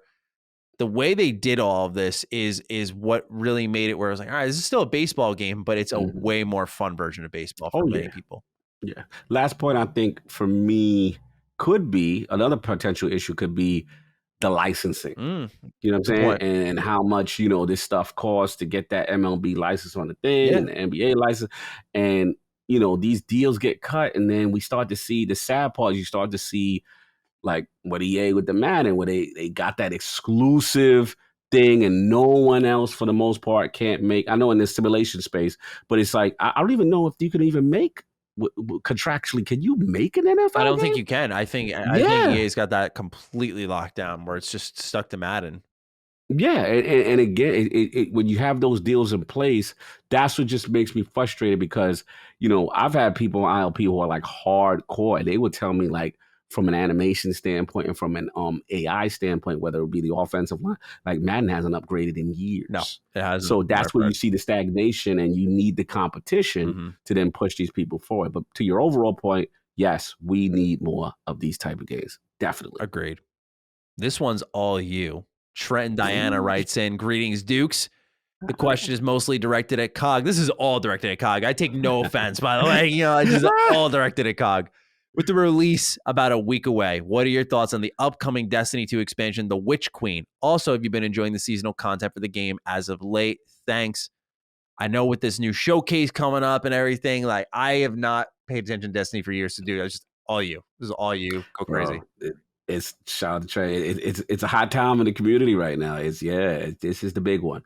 Witch Queen is probably going to be their equivalent of a Taken King kind of moment for Destiny, which is with the Destiny you always tune in for the expansions, right? The expansions are when they do major overhauls to the gameplay systems. They usually add subclasses. And the key with Destiny right now is the narrative beat. The narrative beat is the best they have been. And I have to thank the seasonal model. The seasonal model, now some people don't like where it's kind of like a tune in next week kind of flow to it. Each week you log in at reset on Tuesday, but the stories being told are so good. They're finally tying all these loose narrative threads that we hear about all these characters. And right now, the Witch Queen, Guardians are in trouble. Like they've created a scenario where it is bleak. Like it's looking like they're going to have their Avengers moment where the heroes are going to lose. Everything is stacked against them. Savathun, who is the Witch Queen, has her influence. Basically, she's the queen of deception. She has her influence everywhere. Even Guardians, one of my favorite characters who seems to have betrayed, his name is Osiris, who's betrayed the Vanguard. They call him Osiris right now. So they kill him, my boy. So it looks bad. It looks like he's either manipulated or he's been controlled, and it's setting up for a major fall. So right. We got that. We also know that Bungie is promoting this thing heavy. Like the devs are screaming Bungie. Like they are feeling so good as a studio about what they're about to offer. So tune in for that. Like I said, next week. They also, what I find interesting, since this is defining Duke, we got to talk about it. I thought it was very interesting that their show is the same day as Xbox's Gamescom. Yes. And I believe only an hour apart. And we know Phil is a huge Destiny fan. Indeed he is. And Game Pass loves its Destiny, doesn't it? Exactly, which leads me into my next point. Beyond Light expansion launched into Game Pass. That was huge.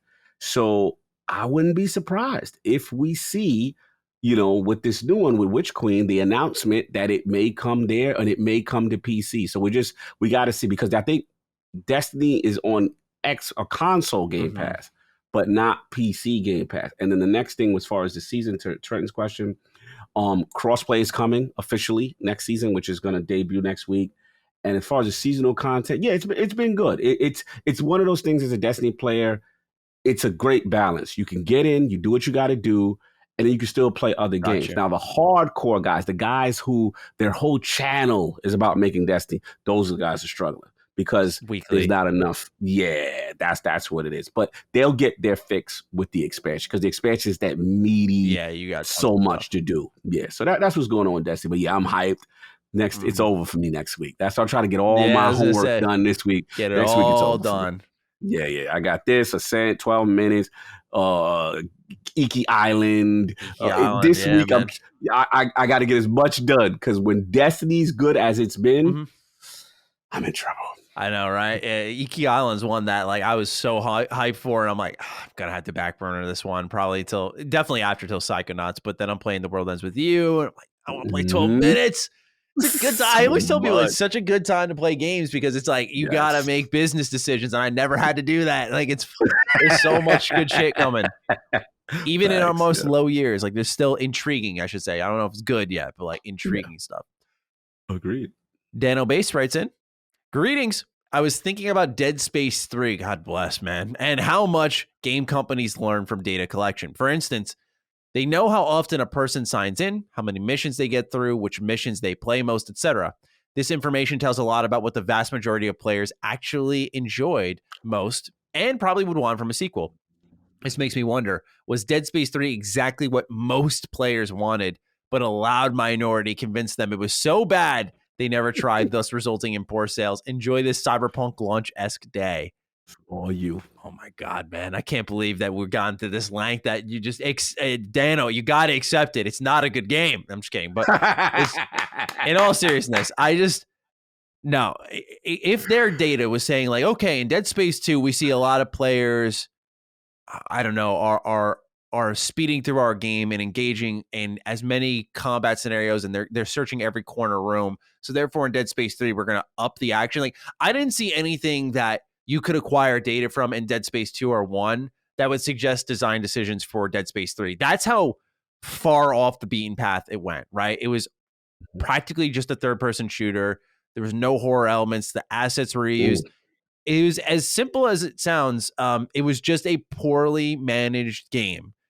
One thing that's very underrated in game development is direction. Just like there's so many facets to game development that go unsung. I think direction is a big name. Like, oh, it's a director, so it validates claims and statements they make in the news cycle. But people don't often forget that. I look at a game like A Plague Tale: Innocence as a phenomenally directed experience because it doesn't try to do too much. It's about a 10-hour game, and every minute of that game, I think, is used wisely.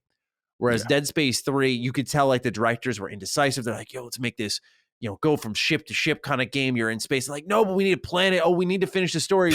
We need to create connections. Oh, this doesn't make sense. And it just galaxy brains itself into these two games mixed together. Same thing we said with Avengers, so this may sound familiar. Where Dead Space 3 is just a product of that poor direction. You could tell they kind of wanted to get it done with. Not only that, Dead Space 2 had one of the biggest budgets in a video game ever. Wow. So they were trying to make their money. And they said for Dead Space to continue, it needed 5 million sales outside of Resident Evil. And now I'd say Dead Space because it's back. People missed it, a remake. It's very difficult to reach that mark, especially the third entry in your series. And so I think they went all action. They were like, hey, we want to continue Dead Space. I think if they got to that point, what we were reading from Visceral about a Dead Space 4, where they said it pretty much would have been what the beginning of Dead Space 3 was, which wasn't really bad. It was just you were going ship to ship, scavenging resources, surviving, a lot more danger involved, a lot more horror involved, but it was a little more open-ended, which I think sounds pretty good. And I think I would not be surprised if they tried to do a little bit of this with Dead Space 1's remake to some extent. But I think they needed for them to get there to prove to EA that the series was relevant enough. And so they had to just make it very casual, crafting, combat, co-op, just everything that less the crafting, but the other two just really clash heavily with Dead Space. And you can see they were trying a little bit. They made multiplayer in Dead Space 2. They were trying to make it this big seller that it wasn't ready to be. There's something I learned through my interviews with Pandemic when talking to some of the members who worked there on games like The Saboteur and Battlefront 2, the original Battlefront 2, I should mention, Lord of the Rings Conquest. Yeah. There is a thing in game development known as just growing too fast. And that you have to sometimes trim mechanics for a sequel. And of course, you got to trust that process, right? You got to trust the game's going to sell well to get you to that next point. But with Pandemic, right? They did Battlefront 1, a year later did Battlefront 2. Destroy All Humans, like a year later did Destroy All Humans 2. Like Mercenaries, another Mercenaries game. Saboteur. They were just churning out games at this unsustainable pace to the point where they were put in a state where they had to be closed down. And it's because every single one of them I talked to, developers, heads of the company, founders, each of them said the same thing, which is we grew too fast. And that can apply to game series where something like Dead Space, we got to look, it had a 5-year lifespan. Yeah. It did not have enough time to become this 5 million copy seller, in my opinion. You had Dead Space 1, which is like, whoa, it's really good. Dead Space 2 is like, this is a phenomenal sequel, and I could see where we're going. For them to say Dead Space 3 is going to be 5 million sales, I think it was unattainable. It did not have the longevity. It's something like Resident Evil, easily surpassed now, right? Because Resident Evil's been around for so long. It's built up its name. It's done the remakes. It's done the nostalgia grabs. It's done the spin-offs to now reach that point. And at a $60 price point back then, even now, it's tough to do. So I think all of that combines for why Dead Space 3 didn't reach its goal. That's a good point. I love your point on growing too fast. It also reminds me of Telltale. Yeah, perfect example. Yes, yeah. After that remember first they hit, Walking Dead, then it was Game of Thrones, then it was this, and it was Batman, and it just like like you said, that's a good point. That's a really, I never thought about that, which is just like, growing too fast as a studio and sometimes ultimately being your own demise because you're too ambitious, right? And not knowing when to scale certain things back. And you can, that's a valid point. You can risk whelming gamers for sure. I think, I don't mean to repeat myself here, but I think when you look at a game like Biomutant, a lot of the lifeblood of that game and the fan support for it, even after reviewers came out when it's not that great, was that it was so ambitious for a 20-man team. It really was impressive what they were trying to accomplish. So you run the risk of, if you're not that ambitious and it comes out kind of lukewarm, you wonder, what if we went all in? Should we have done more? That's just a risky nature of game development. It just is. You will never know. But I think a controlled approach, not conservative, a controlled approach is super necessary in game development. And while some games look like they go hog wild, even those are controlled experiences where I remember Bethesda even talking in an interview saying like, save that. I think they specifically said like, save that extra game mechanic you're thinking about doing for the sequel, because there's a chance that it just may not make the difference on whether or not your game's good or bad. Or I'm sorry, it will not make the difference on the sales, and it may make your game worse because it's already doing so much and you're trying to fine tune that experience. And it's been valuable insight as someone who's working on a game that's doing a lot of things to know like, what do we really want to focus on and what do we want to trim? We're putting our prototype together and we're like, what exactly is going to squeeze in here that we can continue to iterate upon and create an identity for a series, and what is going to feel forced that we could really, instead of just tapping it on here and leaving it in, save for the sequel and develop further, or whatever we do next. Because we don't want to stop at one. Valid point in game development. These are the tough decisions, and that's where we talk about the volatility and how these one little trying to do too much here with a mechanic or all that could change the course of history with your studio. Yep, exactly. Yeah. Sean Mason's our next write-in. Hey, Dukes. Last Friday, a new couple moved into the house next door to me. After a few days, I decided to go over and introduce myself. And to my surprise, what did I see when they invited me into their home? An entire mantle decked out in various Halo items. Their shrine, as they called it. It had every collector's edition, various Halo action figures, posters, signs, etc. It was truly a sight to dazzle at. So my question, with Halo's 20th anniversary approaching, do you see Microsoft releasing some merchandise to honor the franchise? If so, what would you like to see them include? Best, Sean M. This is true, because they actually have a 20th anniversary line, which I've been trying to purchase for Halo, and it's sold out every time. As y'all know, I'm a bit of a t-shirt guy, and same, man. bro, I've been they're so fire. It's got the Master Chief with the 20 in gold, and I'm like, damn, I want like gamer shirts. It's an addiction. It is. Dude, I'm always donating them and then getting new ones. Yeah. It's bad. Yeah. So shout out to Shaw. Shout out to the neighbors that got the shrine. Yeah, that's fire. But man, like they do Microsoft, if you go to the Xbox gear shop, they have a 20th line. Everything that looks good is sold out. I gotta check this out, right? Everything. The one I want, it's a black t-shirt. It's got the Halo. It has the 20 with the Master Chief in gold. It looks amazing. I need that shirt. I'm trying to get it. I even hit the thing. Let me know when it's in stock. Email me. Wow. I think I got no shot, man. I had to been on it from the beginning. Otherwise, it's a wrap. But all my favorite games. Oh, they got a sick Needler shirt. Hold up. Yes, the Needler's fire. Oh, I got the hammer though. The hammer. I might debut that on one of the episodes. I picked up the hammer and I picked up this one. But the Halo joint. I got to get that 20. Man. I like that Needler. They got the Needler's fire. I see it. Yep, the Halo Infinite blanket. See, they don't have.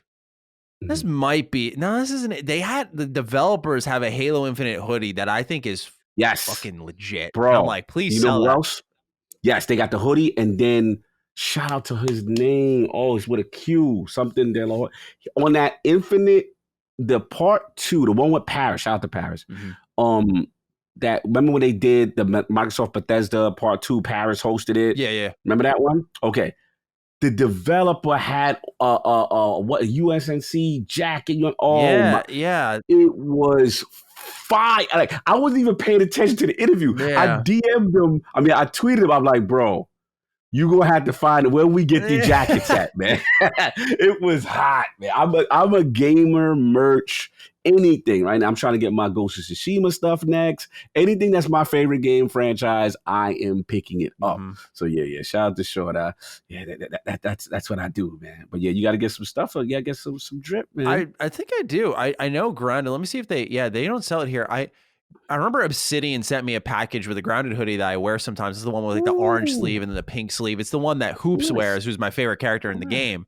And I think it's so nice. And I think it came from Meta. And I know Meta has some pretty close ties to Xbox and their clothes. Maybe find something for Halo there.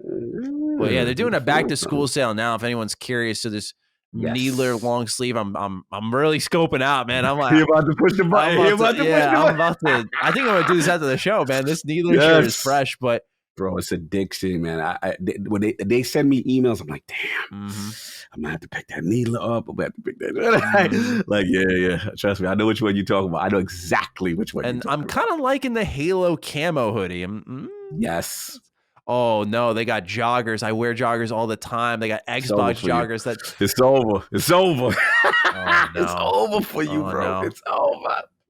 The gear shops are my kryptonite. Like, it's geek kryptonite. I sit in there and I spend way too much time in there and way too much money and stuff always being shipped to me, which is gamer related. Yeah. One shop I used to frequent was Bethesda. I used to buy everything from. Everything. Of course. Yeah. BioWare too. BioWare's got some fucking good merch. And I'm just like, Like they have a wall bottle opener that's kind of got like Dragon Age stuff on it. I'm just like, yo, this is fresh, man. Bro. Wait till you see the N7 joint I got coming. No. Yeah, I got some N7 drip, bro. It's bad. It's funny. I just ordered that like a week ago. Yeah. Like I'm in a Mass Effect bag again. I'm like, oh, it's bad. It's an addiction, man. It's an addiction. Yeah, it really is. All right, let's do our final question of the show. It goes to God bless the visionary Zack Snyder. Hey there, Duke Matty and Lord Cognito. Not sure of the hierarchy there. Just wanted to write in saying how much I appreciate your answers to last week's question of what is your favorite sandwich. I listen to quite a few podcasts on my way to work, and those few podcasts are with American hosts. And whenever this question comes up with the hosts, incorrectly, they begin to name chicken burgers and not sandwiches. As you guys know, because you are fine and distinguished gentlemen, a burger doesn't suddenly become a sandwich because you put a piece of chicken in the place of the beef patty. Same way when your mother used to make you fake McDonald's burgers as a child to shut you up and use sliced bread with a beef patty that didn't make it a burger. Maybe that was just my childhood. Something that people in America very often confuse, it's even spread to places like McDonald's and other fast food places you guys have. And I'm glad to see you guys are still saying I haven't caved to the social pressure of these idiots. I mean that jokingly, by the way. Love you both. Have a splendid day. I think, honestly, it's because the one thing that shrouded the whole conversation was Rand had the audacity to say that my man was eating dry sandwiches with like turkey and bread. That stuck with me. I was actually thinking about it the other day. I was like, what? I was like, Rand, what? Yeah. Oh, we spoke out. I'm like, what is that? Yeah. That to me is wild, right? Like we can debate all day. What's a sandwich? What's a burger? It's been done before. We've even done it here. But Rand and his turkey sandwich. I don't know if I'll ever get over that, man. I want to go home and try it, right? Because I didn't get to ask him. I wonder if he's having like, like there's sun-dried turkey you can get as a cold cut. Like I got some at Walmart. Those are phenomenal. Yes. Maybe if there's a little flavor there, I get it. But if he's a little flavor, a little spice. Yeah. But he said no condiments. Oh. So he's just throwing bread and turkey in there. Bruh.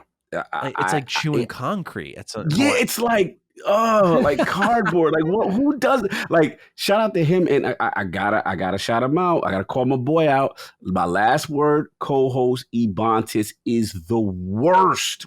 He is the the no condiment crew. Like, I'm like, it's so dry and drab with everything you do. Like, how do you live like this? I know, and I understand the argument for some people. It's like, oh, it overpowers my meal. Sure, Sure, yeah, I'll give it to you that. But like that means that you just don't have a controlled hand. You know, if you're like going like this to your bottle of ketchup and like squeezing it as hard as you can, and you're soaking your burger, whose fault is that? It's not ketchup's bad. Yes. That's disgusting. You know, just a light spread, spread. That's all you got to do, right? Take it from the basics, right? Everyone starts with their PB&J, right? And it's very easy to overpower, but learn the balance there, right? Sometimes you do too much jelly and you're like, oh, this is a wet sandwich. It's a little too sweet for me. Sometimes you do too much peanut butter. Now it's a sticky sandwich. You're like really smacking your lips the whole time. Once you get that good balance, though, you're like, I get it. This is the way. It's the sandwich made of condiments. So start there, build up. Start putting ketchup on your burger afterwards. Start putting barbecue sauce on that chicken. And yes, please. Yeah. Jesus, I have a friend because after I brought this conversation about Rand to a buddy. He's like, "Oh, that's fine." He's like, "I just have a hamburger on a bun." I'm like, "That's so chewy. That's so chewy, man." I'm like, where did they do that? Yeah. I walked up like, who raised you? Yeah.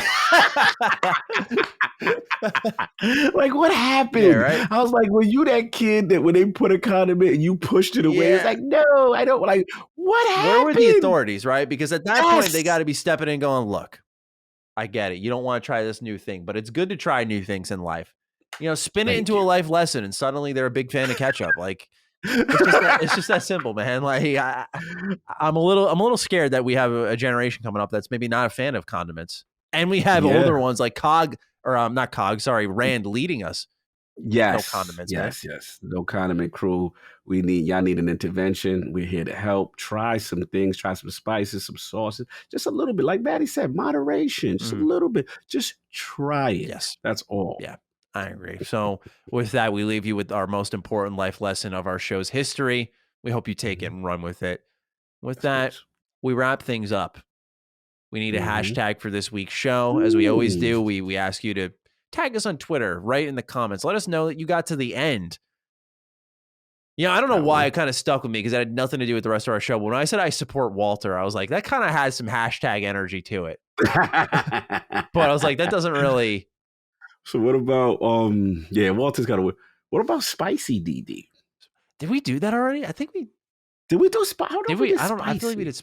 We could do merch store. We could do merch DD, but we only had like a little segment. Yeah. We had like a small one. So, like I feel only reason why I think I want to roll with spicy just there's so much going on. Yeah, you know what? I like that because there were about 4 good segments. You said like I got a hot take or this is getting a little spicy. I like that. Yeah, we'll do a spicy DD. You getting a little hot. And I had to get the comment boys too because they was like, Cog, I feel that sometimes he's too nice and he never. No, y'all understand when I want to get spicy, I can get spicy. Well, not even that. It's like, dude, when you're nice and respectful, same thing we said. Like, it doesn't mean that you can't be critical. It just means you handle it well, I think, and that's more important than always being a loose cannon. Sorry, go on. I interrupted you. No, you nailed it. I love that you said that because you said it best. It's like when the nice guy, comes at something, then you really respect it more because you're like, oh, okay, he's really being critical. This is really, he's really passionate about that. And I think it holds more weight than just being argumentative for the sake of being argumentative. Of course, yeah. It's something that not a lot of listeners like when you're just purely argumentative because I think there's no development in the conversation. I look at a good example of this because it was recent and we can point to our very own Colin Moriarty, usually a very, straightforward guy. But he's not always losing his shit. And when PlayStation started to enter these darker times earlier in the year with the stores and stuff, there was a dedicated discussion that was, I think, one of the most viewed videos on the Last Stand channel. And it was just him saying, like, what is going on? And really pressing PlayStation. I feel like it really sat with me more as even a member who granted we work with him, but listening, I was like, that hit a little bit harder because hit me too. Colin doesn't go in like that often. And so when he does, it resonates a little bit more. You listen a bit closer. So I think we do the same thing here. I'd like to say, maybe I get a little worked up. quicker than most. No. You was coming at Ray. I feel bad for Ray. It's because now him and I are friends, right? Like we were already friends, but I'm saying like now him and I are talking more. So it's like, now you're going to learn what it's like to be my friend.